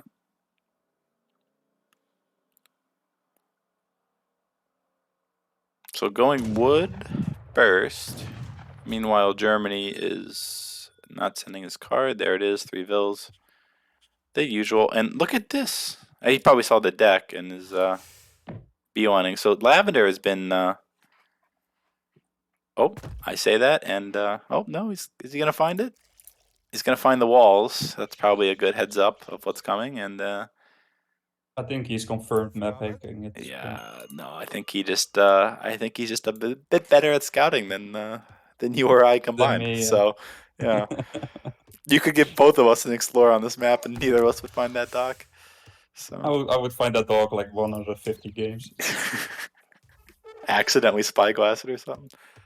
Yeah, or just because there's like a 30-foot treasure that you're looking to get or something. So my game against Soldier that was just casted on Manchuria, he had a dock. I never realized. Yeah, you never noticed. Right? I never noticed. I had no idea. No, I said it in chat. Like Yeah. people were asking why nobody was fighting water. And Yeah. I wrote in chat like I think guys probably never saw it. Yeah, no way did I see that dock. Because if you saw it, you probably just trained like one canoe. Yeah, post game I didn't even see the dock. I just got out and was like, all right, next one. But you never noticed. Yeah. Lavendar Did you going. end up telling Mini that he shipped Skirm attack Yeah. instead of Skirm? What did he say? I don't even say anything that remarkable that I remembered it, but yeah, he was probably just out getting fucked up during the games. But yeah, probably. that's why we get an O2 holes on the Bigs team all the time, because we're doing silly stuff like that.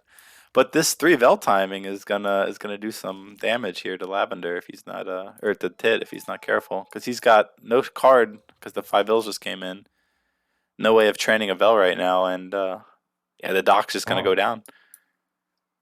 And Lavendar being smart really... isn't killing this boat, isn't letting Tit know what's up. It's just getting straight onto the dock. Oh, maybe he's gonna kill it now. So also, is there no sound?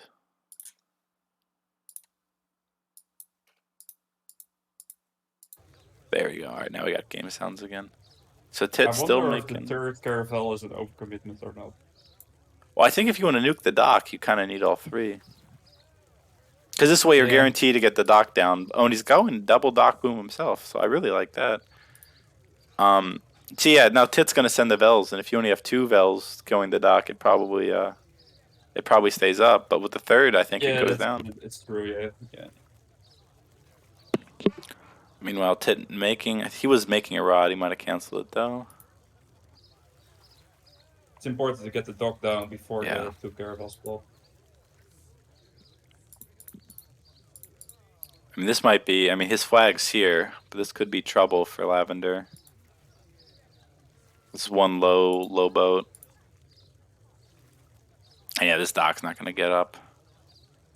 Unfortunate timing. He's just moving back real quick. Yeah, try to get the broadside in. But his boats are stacked. That might be trouble for the 2 caravel shipment. Oh, he broadsided that one. Yeah, I think he just needed to buy a little bit more time. Just get the. Oh, what is this spell doing? No, you gotta kill this one. No, Tit, no. Oh Oh, god, this is really bad. this is going south quick. But oh, Lavendar, he's too good. So he's got like 2 Vels that could get sneezed on and die, but The 30 HP Vel yeah, dancing around. just being annoying. And now this one's gotten this one down. Oh no, Tit. Oh, Lavendar just And cracked then out of his blocked by his own mind. fishing boat. Yeah. Alright, that was great play from Lavendar. That was. Oh, the other one died. So Tit must have gotten a broadside off into the black. Maybe he killed it with musks, actually. Yeah, actually, that also could be it. But yeah, Lavender's making more Vels, Dock Like Booms, this and 30 HP Vel, he needs to be careful not to lose it to yeah. musks. Oh, so he's trying to snare with the Ulans while the caravels are shooting, maybe? Yeah. But Tit going improve warships, but he just has the 1 Vel now. And see, he's got 16 of these, 8 of those. That was really impressive boat control from Lavendar. No, that was really good. So yeah, the settler wagons don't count. So he's really on 38. I don't know why we don't have more info going. Yeah, there we go. I still think that the settler wagons do count. But... No, because it says 30 here, but he's on 39, and he's got okay. he's got so eight settler wagons. Yeah. So yeah. Yeah. So you just double up the settler wagons and add them in. But now Lavender's also going improved warships, and he's got what, like 5 Vels? Yeah, he's got a whole fleet. Knows that the water is fucked for him. I don't like the fact that he's training a caravel. I think you have to sack water at this point. Yeah, I'm with you. I think you gotta go. You lose both your caravels, and then your opponent's just gonna repair them and come back. Like, I don't think you can reinvest into water at that point. You just have to sack it. Yeah, I gotta say, I wasn't. Oh, go ahead. I think the caravels that he's trading is just gonna end up being wasted res. Yeah. I mean, he's never gonna kill Lavender's OP unit control caravels, so. And his dock's way in the corner of the map, which is probably the worst spot to be pinned into. You think he needs a second dock? This is a good moment to just hand over the computer to Kinesi and yeah, get the IP checks rolling in. No, I think. Fix this water situation. Yeah. Well, it's not totally over yet. I mean, the ecos are still kind of close, but yeah, I mean, if he keeps committing to water, and so is Lavendar, he needs to win a fight on land, and this is actually a fight that he's winning on land, so pretty good here for Tit. But yeah, the Vels just come home and get to the shore, and then you just use the caravels. Yeah, I think Tit needs some husk, but I don't know how he's gonna get them. Going really heavy on the rods against Germany, which is an interesting. I think it's usually good, but it's the only Ulans you're seeing are the free Ulans. And now he's going rendering plant. Wow, okay. Yeah, this is... let's go. Yeah, it's an upgrade you love to see. It's always a good time to send rendering plant. Rendering plant doesn't give Ulans, for example, right? Oh, does it not? Yeah, it does. Yeah. Plus it does, okay. I think the only things that don't are the team cards, like Team Cav Attack, I think is the one Germany has. The caravels also give Ulans? Yeah. Oh, I didn't know.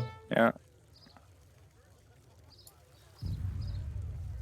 Oh, here's another water fight, and when one person has Lavender level boat control and the other one doesn't, Lavender level boat control, better boat, or with more boats, you're usually going to win. And that's what we're seeing there. So Lavender now, the eco edge getting bigger, the army edge getting bigger. He's got rendering point in, Tit does not. And also, this is basically my point. Like, as soon as you lose that 2 caravel shipment and you see your opponent sailing away with 3 caravels, it just feels like whatever caravel you're going to make, it's just going to end up dying for nothing. Yeah. So you might as well just completely give up the idea of playing water. And then also sending like the boat combat against warships. Like wasting another card on improved warships. Like, just I think you have to give it up at that point. And Lavender just keeps going back, healing for a minute, and just coming back and bashing down another dock. You can just go in, you broadside, and then you leave. This is what I would do as well. Really being annoying on both fronts here. Really well played. And yeah, these boats are in trouble. He's on a whale even, but yeah, just only a little bit of fish left. And he's trying to get an outpost up. No chance.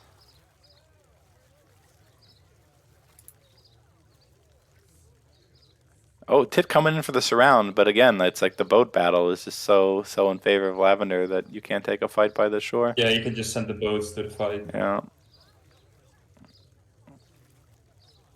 Yeah, now Boats it's do so much 5. damage to land units. Yeah, and it's like cover mode doesn't work against boat. I don't hear any like fighting. It's just like this like home city sound. It's kind of weird.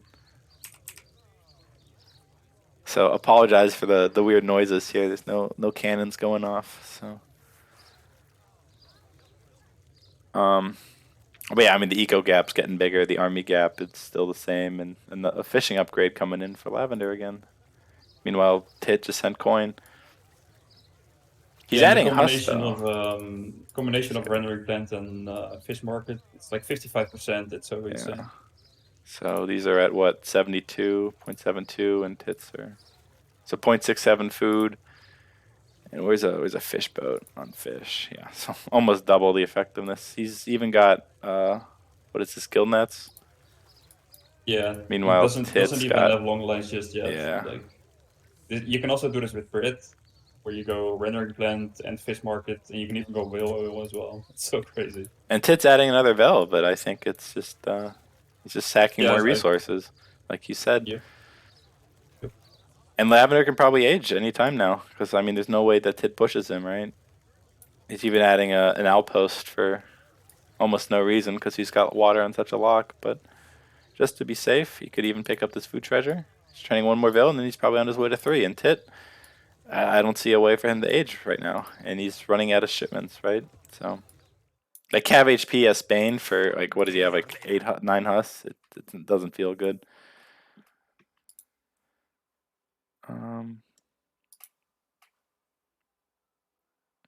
Yeah, and Lavender's not scared. He's just gonna click up here. Even running these Vils, nicely done. Can you hear I me? think Right now? Lavender should nuke another caravel by now. He's probably chilling at his docks for a bit too long. I imagine they're all at full HP. Yeah. But he's probably too distracted with the land stuff. Well, Tit's gonna find these Vils, so yeah, this would be a great time to nuke a couple fishing boats or nuke a Vel or. I think you can just completely nuke him of water. I think we. If you go back and forward a couple times. Yeah. Eventually, you can just nuke him off it. I think it was looking like a bad spot for Tit, but he did steal the sheep, so. Oh, and look, he's doing just that. So yeah, getting a couple boats. And Tit, I mean, like you've invested into these frigates or these Vels, but you can't do anything with them. So, like you're still just outgunned on the water, even after pumping 1,000 wood and a bunch of coin into it. Yeah, and he's nowhere near following up. Yeah, and even he's Spain too, so he doesn't have a fast age up, right? So, and now that the war wagons are going to come, and I was gonna say, he just trained war wagons, yeah, right? Yeah, and Minutemen. Oh, I just got one up, right? So this finally gets a stable here. But yeah, it's just once these war wagons pop, Tit's really in trouble. But I don't know if he can make something happen before they come out.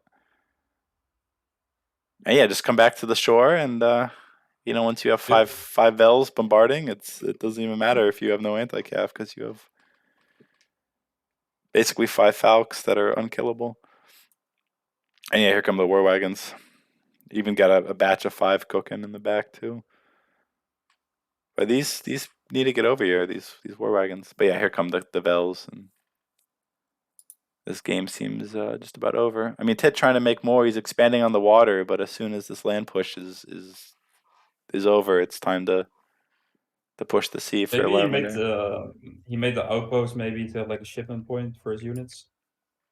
Yeah, it's actually possible.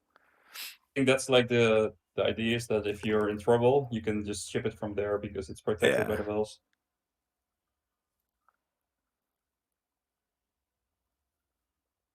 Yeah, just really nice, picking up more and more and more units here now at the end, and Tid just has to Game's leave. over. But yeah, I mean the ecos aren't even that bad. But yeah, here comes the water push, and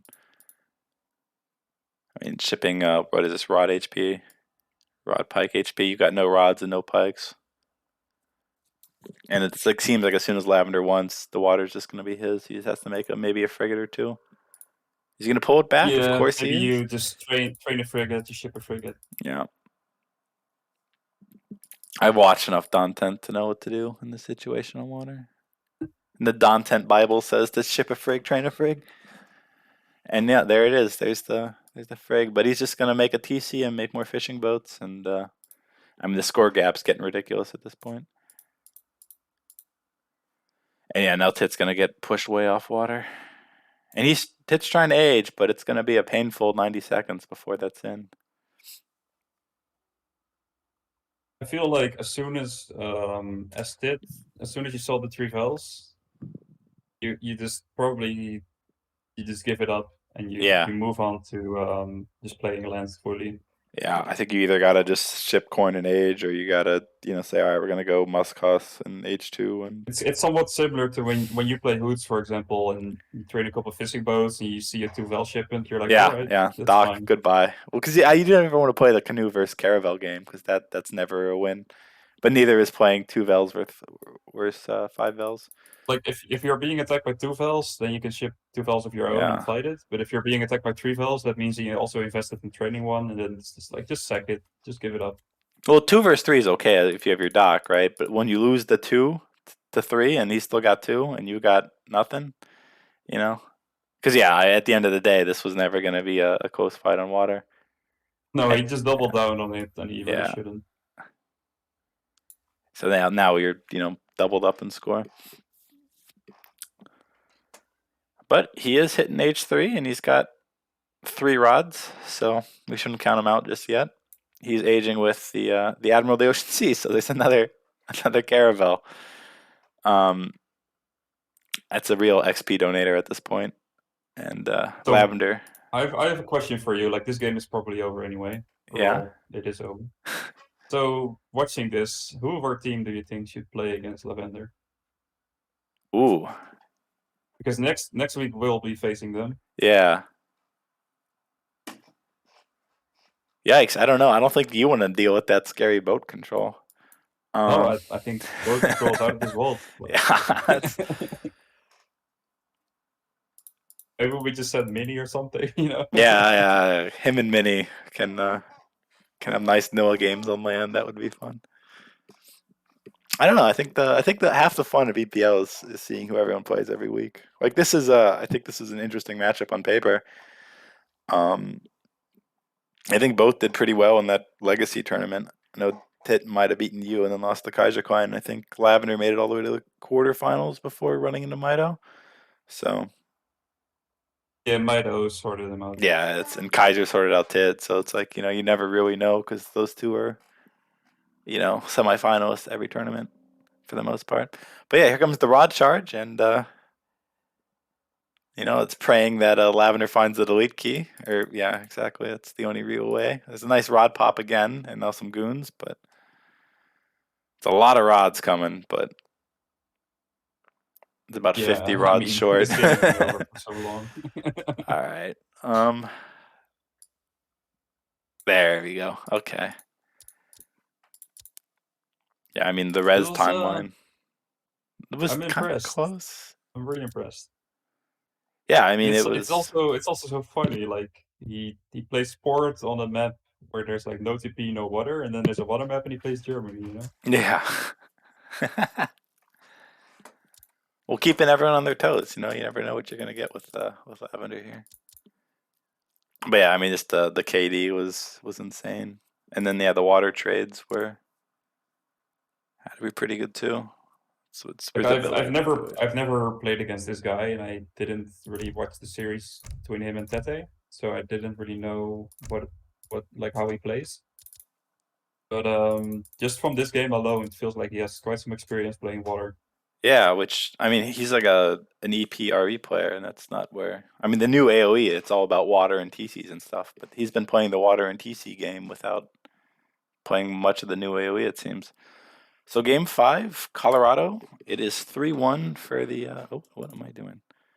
3-1 for CMC and Lavendar. So I'm not even gonna Curious to see guess. what I'm not even matchup. gonna Yeah, I guess have no because clue. it's gonna be like Lakota and no we go. So Tit is on India again, and Lavendar's on Japan. So Oh, this is an interesting matchup. I played this quite often as India. I think generally what you want to do is have your sepoys run around the map seeking shrines, and then your Gurkhas is containing Japan's unit. yeah, I personally kind of like this matchup as India, but it's so close. I think this is like a 50-50 matchup. this is weird though. A market and a consulate. No, it's not weird because Oh, you're just gonna buy 100 you wood. trade the Okay. gold to wood, and then you get the market tech, and you go to port consulate. And you chop a little bit more for the Yeah. shrine. Okay, makes sense. Oh yeah, you need what 25 wood for the first market tech. Yeah, there it is. Yeah, I just have low game knowledge. With Japan Yeah, and and it's like if everything getting you divine struck. so if you go for the consulate first, and then you wait to go on port consulate, so the market becomes cheaper. It's only saving you like 10 wood, and then the timing Yeah. becomes extremely close. Yeah, and then you So get it's housed better to easy. just build both at once. Yeah, it makes sense. Well, again, there's no sound, which is weird. And yeah, he's going to go port consulate, and the shrine will cost another 7 wood. I think now that Japan always starts with a coin crate, this should actually be like the standard build if you're playing port consulate. Yeah, it makes sense. Yeah, and there's the Heavenly Kami. Meanwhile, Tit is going for. We don't know yet, but let's look at Lavendar's deck while we got a second. So, CM, Kami, and then Yumi's, Ashi's upgrades. Flaming arrows, yeah, looks about right. So going for the Nutka, I think this is one of those treasures that are really annoying for India to deal with because their monks are 5 speed and this guy's 5 speed. So it's not like you can pull. Oh, wow, of course, Divine Strike every time with Japan. Great civ. It's like one of those Yeah, you can things. also. Sorry, go ahead. It's like really annoying if the enemy's got like a Nuka on you, and it's also annoying for Japan if India's got the Nuka because then it's just burning down your shrines. So I think it's good to use the Nutka to chase away the Vil that's building the aggro fort. oh, that too. Yeah, well, I don't know what I'm talking about the heroes for. Yeah, the Agraville would be huge. But also the Buck the Tame Wolf is kind of a good Nuka killer. It's a certified Nuka stopper. A CNS, if you would. But now there's a cougar coming out, so all right, there's just going to be all kinds of animals going at each other here. Divine What Strike. treasure is India getting on top? Is it It's XP a or is it wood? 95 wood. Oh, So, that's great for India. yeah. And no forward Agraville. Oh, here comes the four Agravilles again. Question mark? Yeah, they're all This coming up map here. is sometimes it can be a little bit difficult to What? place your aggro. Sometimes you can't really go too close Yeah. to the TP line. But is he even gonna have enough food to age up? It doesn't look like it. And yeah, I mean, one way to get now around. with the Nutka Yeah. there, this could be Yeah. trouble with the aggro placement. He's splitting them up. Okay, nice. So. And He yeah, does get it again. done rather easily. I think basically where the aggro fort is placed, that's the only option that you have as India. Yeah. So if he camped the Nutka there and just like kept standing his Right. Nutka there, it's quite difficult to place your aggro because like all the other spots are blocked by the trade route. Yeah, should really be harassing a Vil here, even coming up and harassing the monks.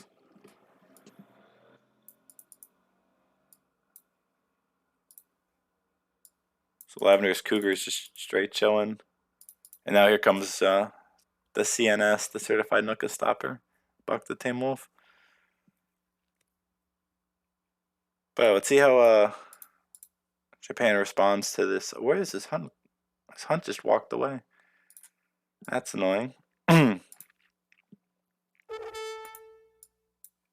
Oh yeah, it's pretty difficult on DE to get your hands on the Yeah. Wonder. It's the hunt went on like a little Mr. Worldwide over here. Just now there's even a wall. That'll be rough. But yeah, it looks like the wood is gonna get picked up by Tit, and yeah, with 4 vills on the Wonder, the Nook can't really do much. So I good wonder. start for I him. wonder if he's gonna ship 5 seaport first. Yeah, I think so. That's an interesting. Yeah, what do you send for? What would you send first here if you're India? I think I would go for the wood crates. Well, he doesn't know that there's a wall up right now, right? So it's kind of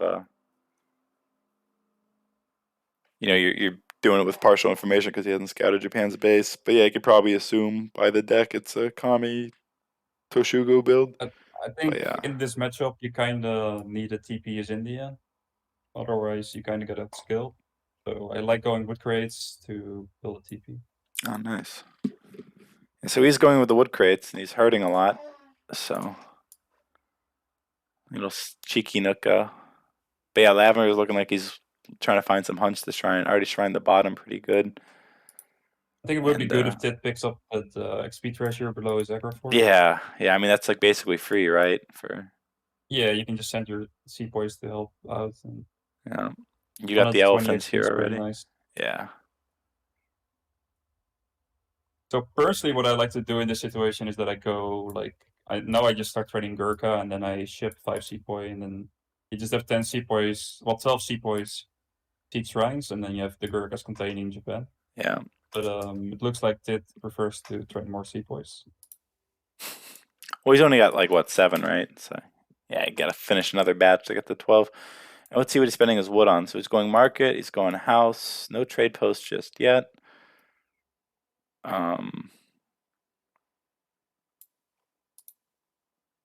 Yeah, it doesn't look like he's gonna go for a trade post. The monk's just kind of chilling out here, getting some market techs. Probably a consulate then. Yeah, there's a consulate. So probably auto cons. And just looking to be annoying. Find some monks and shoot at him a bit. Looks like he doesn't agree with me about going a TP. Yeah, looks like a little difference of opinion there. But yeah, we'll see what he does with it, right? I don't think it's probably not the most important thing in the world, but not getting that the thing XP about treasure. Oh, go ahead. the thing about going TP, it's actually I used to not do it, but then I talked to Heza about this matchup, and he said that you should go TP. Since then, it's basically when I started doing it, and I really noticed that it plays a lot easier when you have a TP. Oh, like Japan wants to make the game go on forever, right? So, and India has really good like upgrade cards. India scales pretty well, especially if you get like the auto veils and everything, and then adding a TP in the mix just makes everything scale a bit faster. Yeah. And there's the Sepoy going down to the Yumis. Yumi's doing Yumi things. Yeah, this is the type of game I hate to play, is playing against Japan when they have walls and everything. It just doesn't. Yeah, but the nice thing here is that the shrines are all siegeable. Like it feels even Yeah. worse when the shrines are like behind the walls. Yeah, exactly. Like what is At it, Grand least Chaco or whatever? And that's a map where half the shrines seem just untouchable. yeah, at least he has plenty of shrines to siege. So even though your opponent is hiding behind walls, you can still hurt their shrines at least. Yeah. And not that many shrines, considering it's a big Kami boom. And he's shipping Vills a second time and the port bows. But not really the level of the boom you'd kind of want, but it's mainly due to Tit burning shrines everywhere. So, This is when I get kind of confused that he's not baking Gurkha, because now it just yeah. there's gonna be bows and like the port bows and the Yumis. Well, against Russia, what did Tit make? Nothing but sepoys, right? Yeah, I feel and like it some worked, India right? players just believe in pure Yeah. sepoys no matter what. I And mean, guess, make the best unit possible, right? So, what could possibly be better than sepoys? he's getting this expensive market tech, which is always Yeah. like a big choice whether you want to pick it up or not. Yeah, Imperial bureaucracy is always such a Yeah, so it costs 450, and yeah. it does boost your ego quite a bit. What's the percentage? 15%? I think. Is it 10 I or think it's 15? 10%. Okay. 10% on everything, I think. Yeah, but the first market up is 10 or 5, so basically it's a 15. But yeah, no, that's always I think this is the same build Tit did in the Russia game too, where would export and then. You can turn on more info again, by the way. That's a good call. So did he go? He's got 30 vills. Does that mean that he went auto vills? I mean, he had to have, right? Yeah, he has a lot of vills. Sure. Okay. You can also, if you drag box the vills, there should be a difference in the vills. Didn't they get rid of that?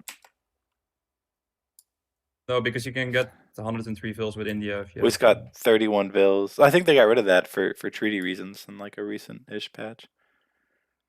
But well, yeah, I know no. you can still get 103 vills. Okay. Well, maybe he because we hasn't gotten played it that team then. game last night where I got 103 vills. Yeah, I think he got the Huss and hasn't gotten the vills yet. So. Oh, if he got Yeah. the Huss, then he hasn't. Now got he's the vills now yet, he's getting the then vills. He's Okay. only gonna get them now. Then yeah. And he's sending the 3 Huss right here to this hunt, and guess where Lavendar's trying to shrine. So nice. Now who's the one with the map hack, huh?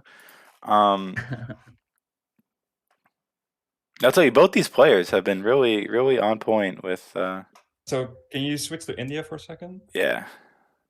So basically, if you have a TP or if you picked up that XP treasure, for example, this is where you're shipping 700 gold, and Yeah. this is like the timing where you want to be aging. Yeah. Okay. And I think like if you're shipping 700 gold right now, it should be like on the floor right now. Yeah. Then you can age, and then you can even add in like siege alleys if you want, and just break through this annoying structure.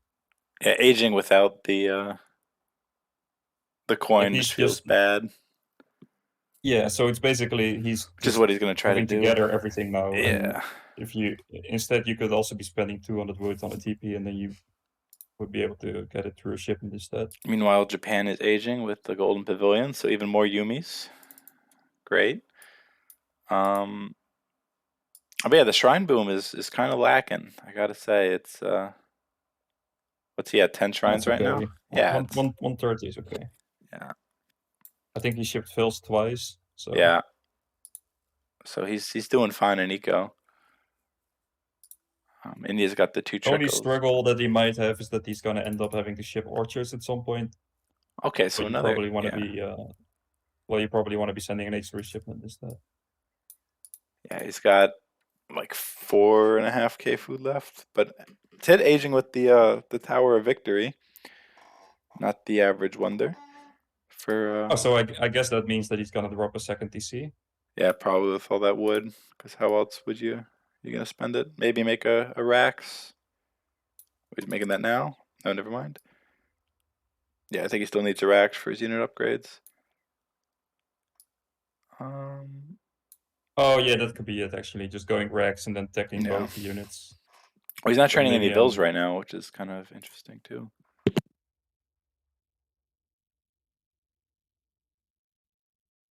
All right, instant way of the bow plus Vet Yumi for I'm Lavender. really curious what India's gonna ship here. So like the shipment that India chooses here is gonna be really telling for how he wants to play this game. Like you can. When did this go come for in? like. Did we just miss 700 coin? I guess yeah. Because he still hasn't gotten the XP Oh, he's treasure. going for CIR. Okay, No. that's surprising to say the least. Yeah, considering he's making Ashy now, but not many Ashies on the field for. Yeah, just the 5 for Lavender right now. But he kind of knows, he's not gonna make yabs, or maybe he's just banking on him not making yabs. But what's he spending the wood this is on? a really curious shipment. I'm really surprised going CIR. Yeah, you think like East India Company would be great with all the sepoys and Gurkhas. I think like if you want to go aggressive, you can go siege alleys even. Yeah, too. But maybe a TC down here, because I guess he's already used all his wood. How much wood does Or if it you give? want to play like a long game, you can go 1k wood, but he 800, doesn't have that in deck. Yeah. But yeah, now 3 layers of walls. I think, yeah, he's got the right idea. Just get the hell back and. Yeah, like what are you gonna do with sepoys against Yeah. Yumi and Wall? Lose.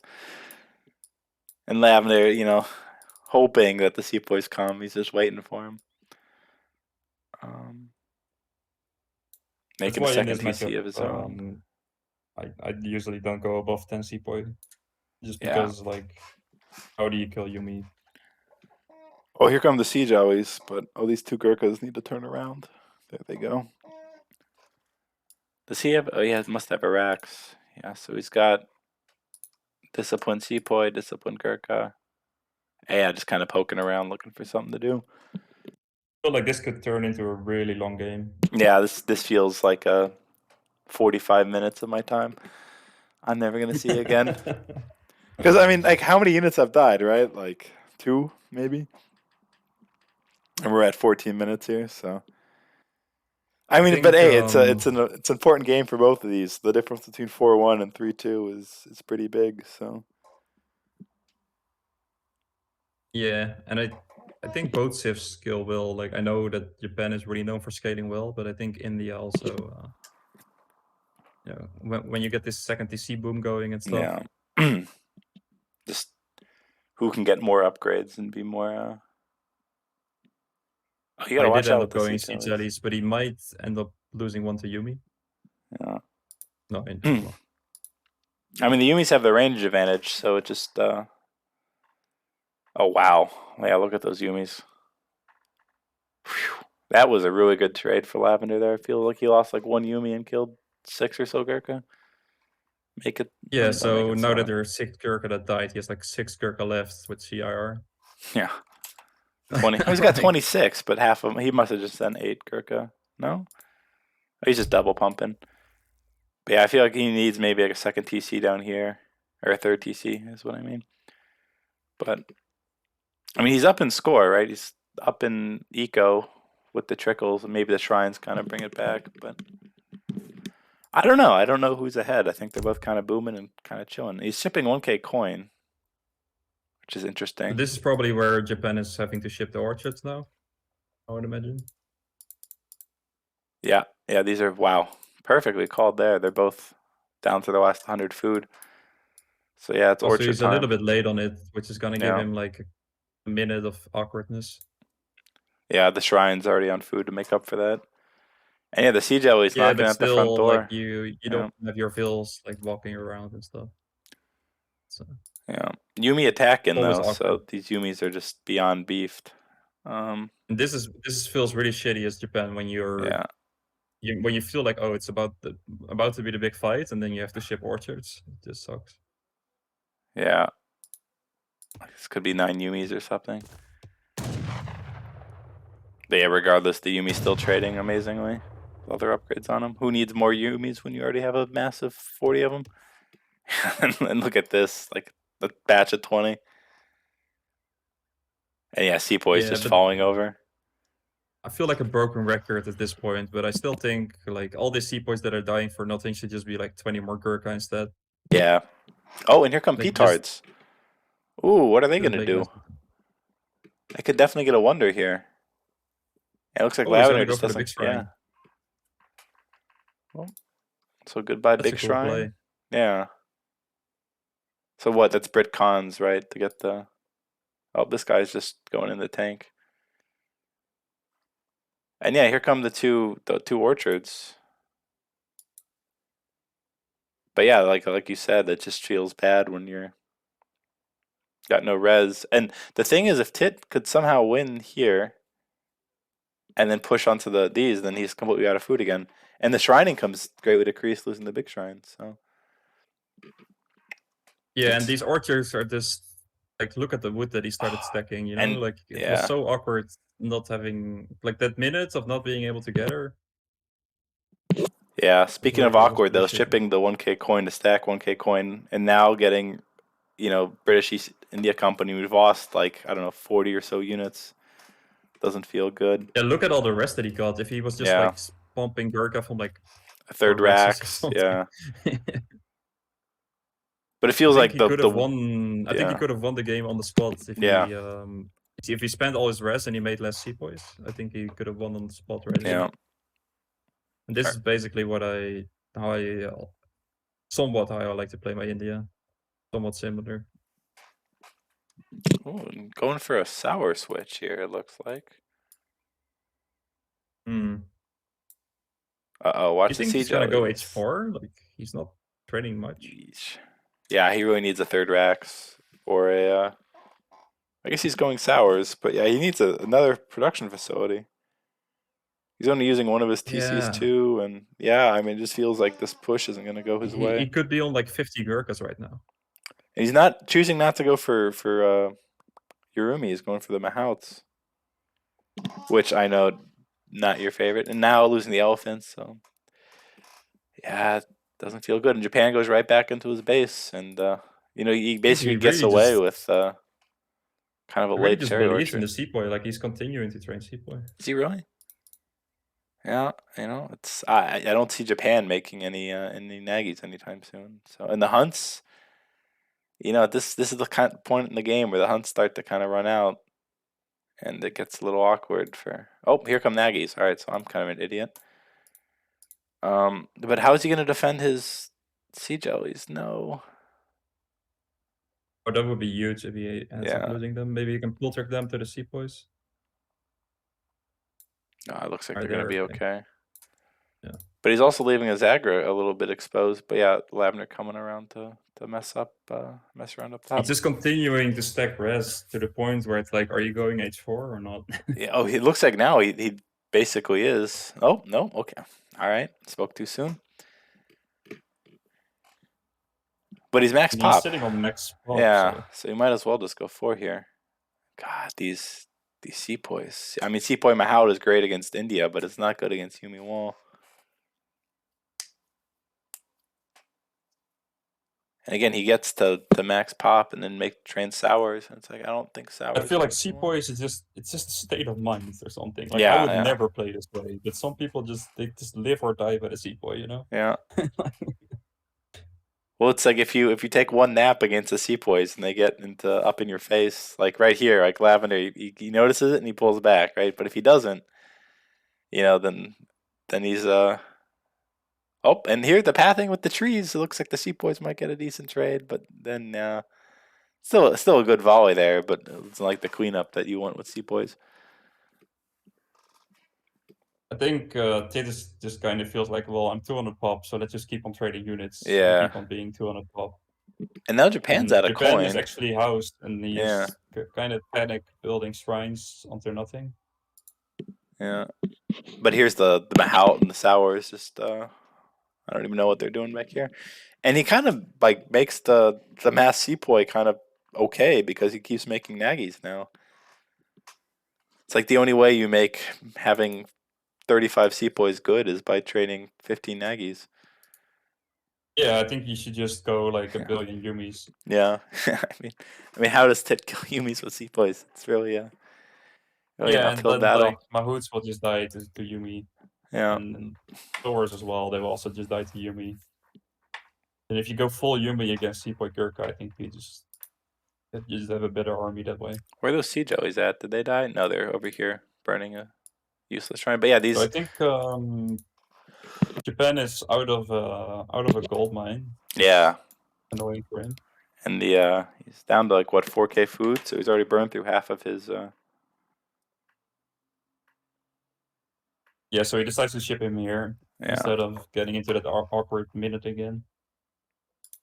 yeah, but he's still getting great trades with the Yumis, and there's not many Gurkhas again for Tit. So he just I think shipped Tit 8 should. though, and he's making more Sepoys. It's incredible. Yeah, But yeah, it's here's just a state of mind. yeah. He's got no upgrades on the sours, and that's just doesn't feel good. But yeah, like he had an opportunity to age, but he hasn't. And now, so yeah, that this is the coin mine that Lavendar needs, but it's been towered by Tit. Yeah, he's doing a good job Wow. making castles at all the gold mines. And the Nagys just Look at like these fall Nagis over just there. getting Yeah. deleted. Yeah. I think as Japan, you kind of like all the rest invested into Nagi. You might as well just try and use it to go to H4 and then get like H4 Yumi that just kill everything. Well, it's like you got to go in when you have the Nagys, right? And you never want to go in with Yumis against Gurkha because you got the range advantage. And then let's see. So these Huss, I mean, 22 minutes into the game, he's still getting value out of them. And the siege allies, where are those at right now? Yeah, and he's stacking enough export by now to go for the red coats with the falconet. Yep. Going for 7 Gurkhas here. And training some more in my house. So 78 Vils to 57. So the eco edge is kind of getting going. I think this is where you want to go H4 with as India. Yeah. Well, Japan could go 4 now. He's got the res for it. Remaking his console now too, so they're both stacking in like 800 influence or export. And we have Big Chris saying it how it is that you should go H4 and get bombards, which is actually true. Oh, that would actually be really good. Yeah. You know, I feel like this game could go Here long we go. enough to the point where like Japan could run out of trees or something. You know? Something ridiculous. All right, so he gets 2 Mahouts when he ages with the Charmander Gate. So they're both aging right now. So they're both probably just going to sit back and chill for a minute. But yeah, castles everywhere for Tit. No coin left for Lavendar. He's got the shrines on coin. Still plenty of trees, but yeah, maybe this gets to the point where the trees run out. And all these shrines being like without a hunt. Yeah, it's like Matters quite a bit, and he also lost the wonder for them. Yeah, so like a third of the efficiency without the hunt, and yeah, like the big one going down, it really adds up. Big batch of clubs popping there, so managing to spend his export. In a great spot. Yeah, I mean, if he gets age 4 and stabilizes in 4, I think it's because then the range advantage, like they get an extra range. Gurkhas do every time they get upgraded, so.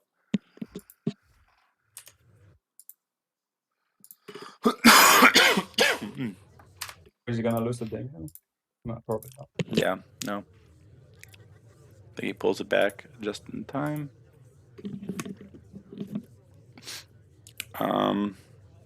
But yeah, that's one impressive Yumi ball. And now going on to the new orchards here. And now Tits 4 and chipping 14 Ashy, go ahead. Well, the thing is, like I said, that India's in a great spot, and he's like ahead in eco and his score and everything. But there's still the worry of like, how do you kill H for Yumi? With Sepoys, of course. Yeah, I suppose. I mean, when in doubt, Sepoy it out. If Japan managed to get like a max pop army, it's so hard to kill. Yeah. Well, he's still struggling. I mean, he's getting up there, but oh, now finally someone attacks this treasure, but it's the aggroing the bears. Yeah, Lavender now pushing the coin mine. Imagine if there was like Yurumi or something coming. Tick would probably get a really nice flank in here. Yeah, but he's just max pop, so Yeah. Yeah, just like delete a Vil or something and get a Yurumi pop. he's sitting on all that export as well. Yeah. Something really interesting going on up there. But yeah, now he's not max pop anymore. Easy. And here come the Yurumi. So honored Sepoy, disciplined Gurkha still. I feel like he could have gotten that upgrade first.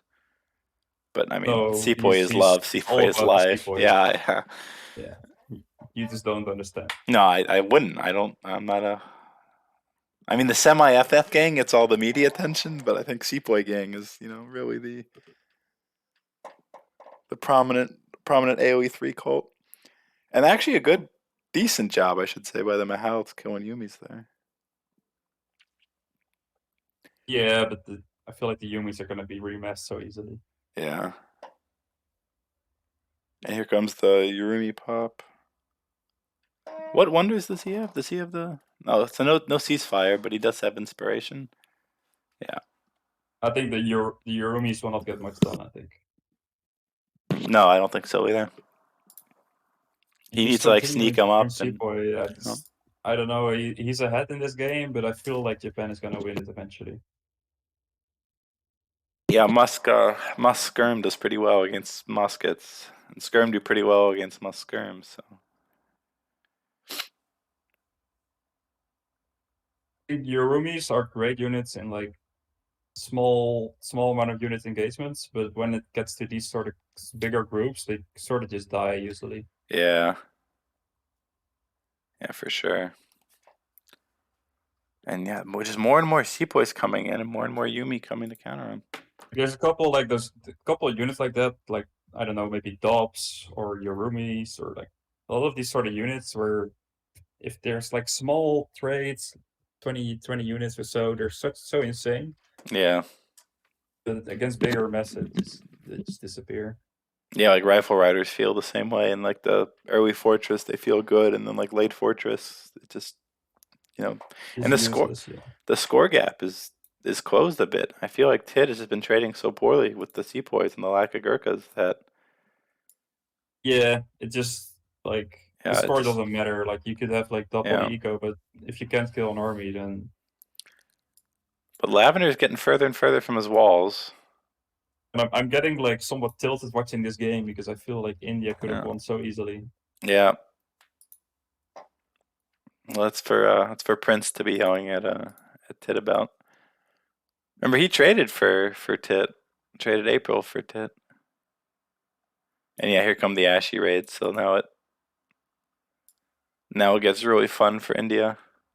And here's a Mahal pop right into Ashies with with all the fun upgrades. And yeah, 2 Mahals for 1 Ashy or 1 Yumi is not a great trade. Yeah, no. Just raid after raid after raid coming his way.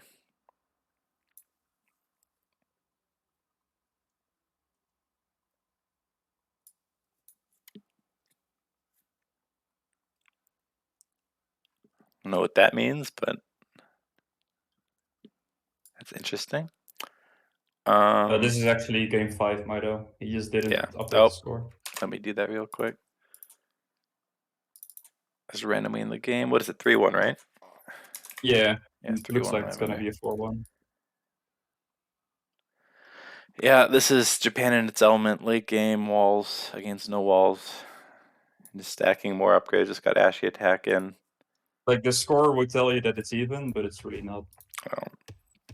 And it just like Tit got the triple falconet going here. So maybe he can do something with this, but losing these 2 siege allies at this point is probably kind of good because it's 15 pop or 14 pop.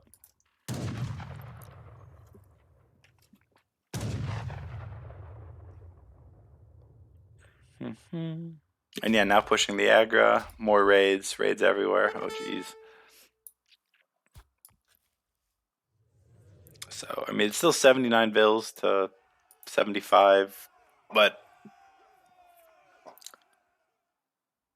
Royal Mint coming in now, so big boost to the coin gathering.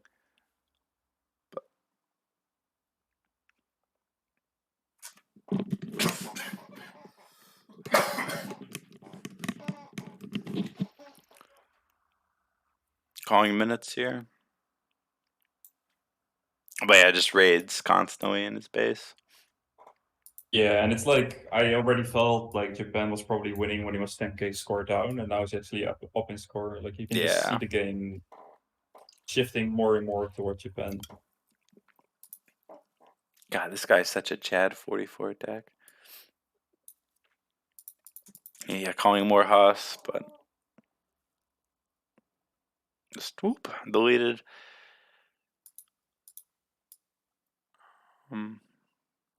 So you remember when he did like that early H3 timing with the petards and the siege allies and stuff? Yeah. Yeah, so if you just at that point in the game, if you have all your rest spent and you just have like less sepoys and more Gurkha, I think that's where you just basically win. Like that's how you can win this matchup. Yeah, that should have been the That should have been the GG moment. especially when Lavender shipped Yumi attack instead of the orchards. That was a big mistake, and Tit could only half punish it. He got the wonder down, but didn't get the. And I'm like, I don't usually get frustrated watching a game, but I'm just sort of frustrated watching this game because you can just see like exactly where it went wrong, you know? Yeah, just slowly getting further and further away from Tit too. So, But yeah, good Falk shots there. But yeah, just oh wow, that's a really good Falk shot. But the eco difference is just not the eco difference, but just the scaling difference. And now, yeah, now Japan can He get also shipped flaming. CIR, which was also a bit strange. Yeah. Damn, when you said this game might go on forever, you weren't kidding, were you? Yeah, it was really feeling that way. Tit trying to what is this? You got him a Hout, 3 Huss, and 3 Minutemen going to raid. And of course, That's Lavendar's a got the raiding party, perfect, by the way. and he's got the perfect 10 clubs there just to counter it. The God. random 10 clubs. Yeah, just map hack, man. I don't know. He's got like a sixth sense. I don't know what it is, but Lavendar has been, he's like, let me just go check the coast for a dock, and let me send 10 clubs up here. Yeah, he's like map hacking, dude. Yeah, it's no way, man. No way, man. Something's fishy going on. But yeah, now making the flaming arrows to deal with the Falcons. And it's a brave Ashy, but it's not going to end well for him. Yeah, Seaboy firing squad. But more raids coming in, burning houses, being annoying, getting Bastion. Is Tick going to be able to get this wall down in time? Probably not. Ooh, and a big first volley there by the Falcons. But yeah, flaming arrows doing flaming arrow things. Oh boy. So yeah, here he'd get a couple free kills, but In Japan is trying to transition to rice paddies. He probably just ran out of his orchards. yeah, he's almost out of space here too. But oh, he just has them on coin, so he does already have them set up. It just has them on coin. Yeah. Tid's still not maxed Vills, which seems crazy, but yeah, it's what the rating's doing to him. But yeah, no walls for Tit. And again, it's like even if you're fine, army wise, like you're always gonna lose if you don't have walls and your opponent does, because you're just gonna get this happening to you every 5 seconds. So the eight Ashies is gonna walk past the redcoats and go kill a couple of Vills. And Tit's basically out of upgrades. I mean, he's got Sour upgrades, he's got Elephant upgrades, he's got the melee stuff, but and Lavendar is he's also out of upgrades. So. The home cities are basically done at this point. Might get like a unit shipment or two, but a I think pop. 4 flaming arrows is still a pretty good shipment. Oh, that's true. Yeah. On Japan, they get to ship it twice, so they could probably do 14 Ashy again too. But as far as scaling goes, I think this is as far as they're gonna get until they hit Imperial, if that happens at some point. But yeah, just trading back and forth. Redcoat raid, Ashy raid. But yeah, it feels like slowly but surely Lavendar's just pushing out, has a more and more secure position. Yeah, I said it was going to be 40-minute game, so maybe that's when he wins. Over under 42 minutes. Yeah. What do you think? I'm going under. I feel like Japan is going to win in a little bit. All right. I guess I got stuck with the over then. So that's the only thing left to root for here. I don't know. I think Tid still got a shot. I mean, it's still close, right? He's still up in score, but it just doesn't feel that way. Like the last 10 minutes, it just felt like doesn't feel close to me at all. And does he have anything to do with the flaming arrows? I mean, he could go siege jelly. He has the res for him, right? But yeah, it doesn't. No, but he's max pop, so yeah.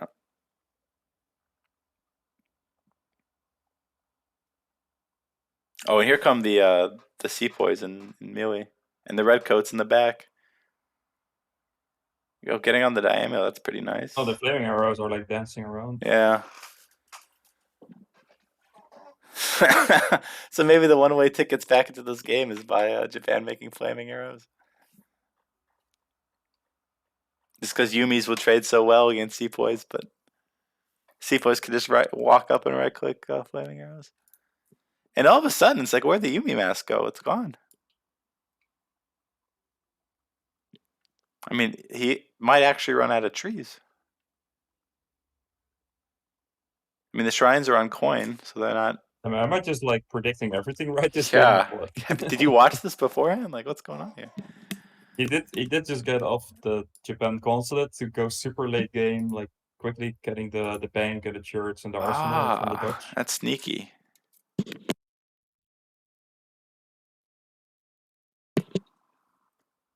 I mean, he's got all this And influence stacked. You might as well.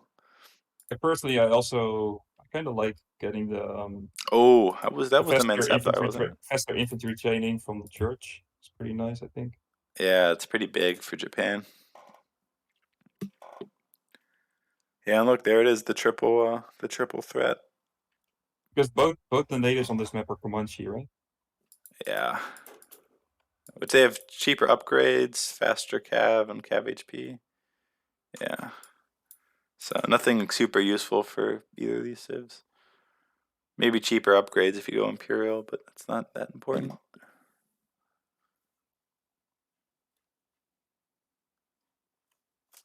And Ted just marching in with the sepoys again. Oh, Urumi pop. Okay. So this could be good. But more flamings. Urumis and trees. These flamings just keep on getting right clicked. Yeah. It's slowly looking more and more like you're right going for the over. Yeah. I don't know. I feel like something's got to happen here soon. I really felt like because Japan was walled in and India wasn't, I thought there was just gonna continue to be like these couple ashes in his base, like Yeah. getting some vills and shit like that. Well, it really could have gone like that, but it's like how does Tit win right now? You know, he's got the tempo edge. You know, no Japan cons for Japan. I think is Japan still only on like 2 Rexes? No, he's 4 for India, and but he's got the double batch stuff. Yeah, but regardless, it's just like Yeah. Well, he just doesn't have the wood for it, I guess. If he wants to make Yumi, he's getting guard Nagis now. But again, like you're going guard Nagis against the guy that refuses to stop making sepoys. maybe the Nagis are just intended to raise. Yeah, that's true. If you look how much line of sight it has on the bottom of the map, but like Japan could get like a small base going there. Yeah, or just wall it in. Oh, he's already doing that. Just be annoying with it. Make some gates here. This XP treasure, it's useless now, but yeah, would have been nice to see someone pick that up. Oh, here's a small annoying base. Okay.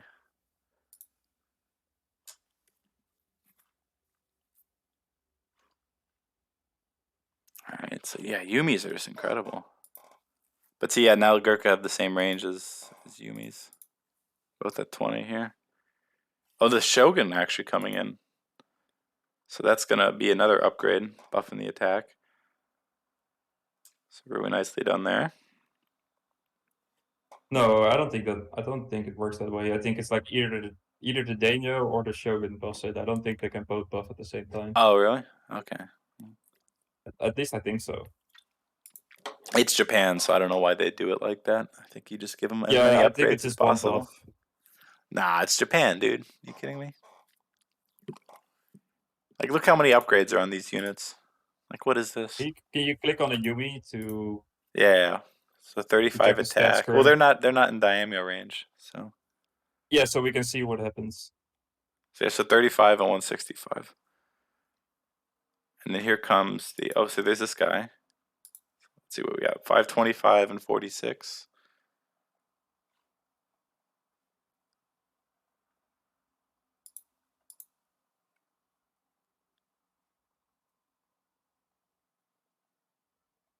So the attack just went up by 4, I think. Yeah. Where's the Shogun? So Ashi's starting to raid again. Nagi's going everywhere. All right, Tit, can you make it 2 more minutes for the over here? But no, I think he's still maybe in it. But yeah, there's no walls. It's going to bite him in the ass here. And the Siege always shooting Nagys, not Flamings. Isn't that good?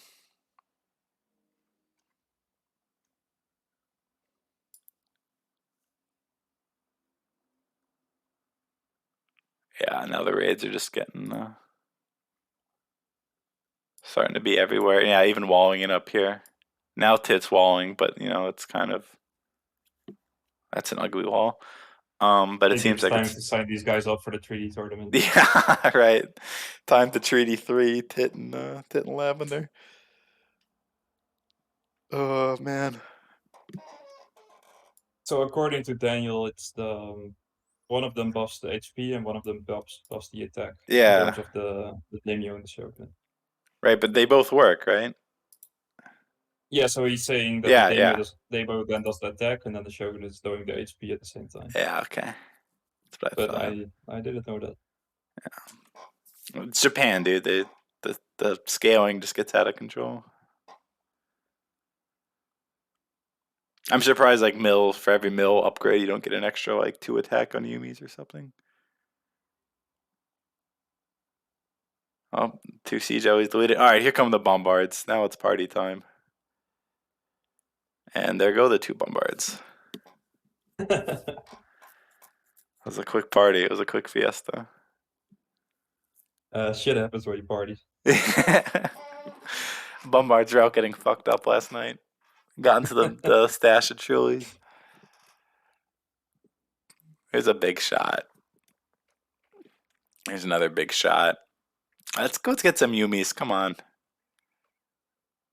There you go. Alright, did resign. It's just before 42. Yeah, you got 15 seconds. I don't think you're gonna hit your I under. don't think it's gonna happen. Oh, here comes the Shogun. He's probably gonna kill one of the bombards by himself, right? All right, so let's run it Oh, the back. Shogun is outplaying fucked up. The Shogun just Over under Shogun is having a 45. look. What do you think? No, just kidding. But oh, the bombards get one good volley in. Like just right here, just shoot like oh no. And I yeah, like how the Shogun just went in there and then he left again. yeah.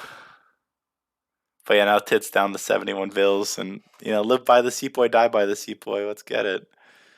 But that feels We're like at pretty this spot point. on making the bet around 42 minutes. Yeah, it was just like 8 minutes and 8 minutes on. Yeah, this feels like the resign is coming at any minute now. But yeah, some good insight by you into this matchup. Oh, you got to kill the Daimyo dog. Don't let it get away. Yeah, nice pickup there. Yeah, I don't play much Japan, but I play quite some India and on quick search you run into Japan quite often. So I ended up playing this matchup quite often and Yeah. I kinda like it actually. I think I have a pretty good win rate as India in this matchup. Yeah, I think if Tit did what you said, it would have gone a little bit better for him. I mean, there's definitely an opening there in early Fortress. Yeah, so if you go TP and then you don't go CIR, then you basically have like 2 more shipments. Yeah. And then, if you make less Sepoy and just make more Gurkha, then, your timing just becomes pretty fucking strong. Yeah. Well, he's getting like the trade language, or is that what that is? Yeah, and Dravidian martial arts, and good luck getting your sepoys into melee with Yumi. But yeah, this it was a good game. I mean, 45 minutes. I mean, that's well played. But it looks like the end of the series here too.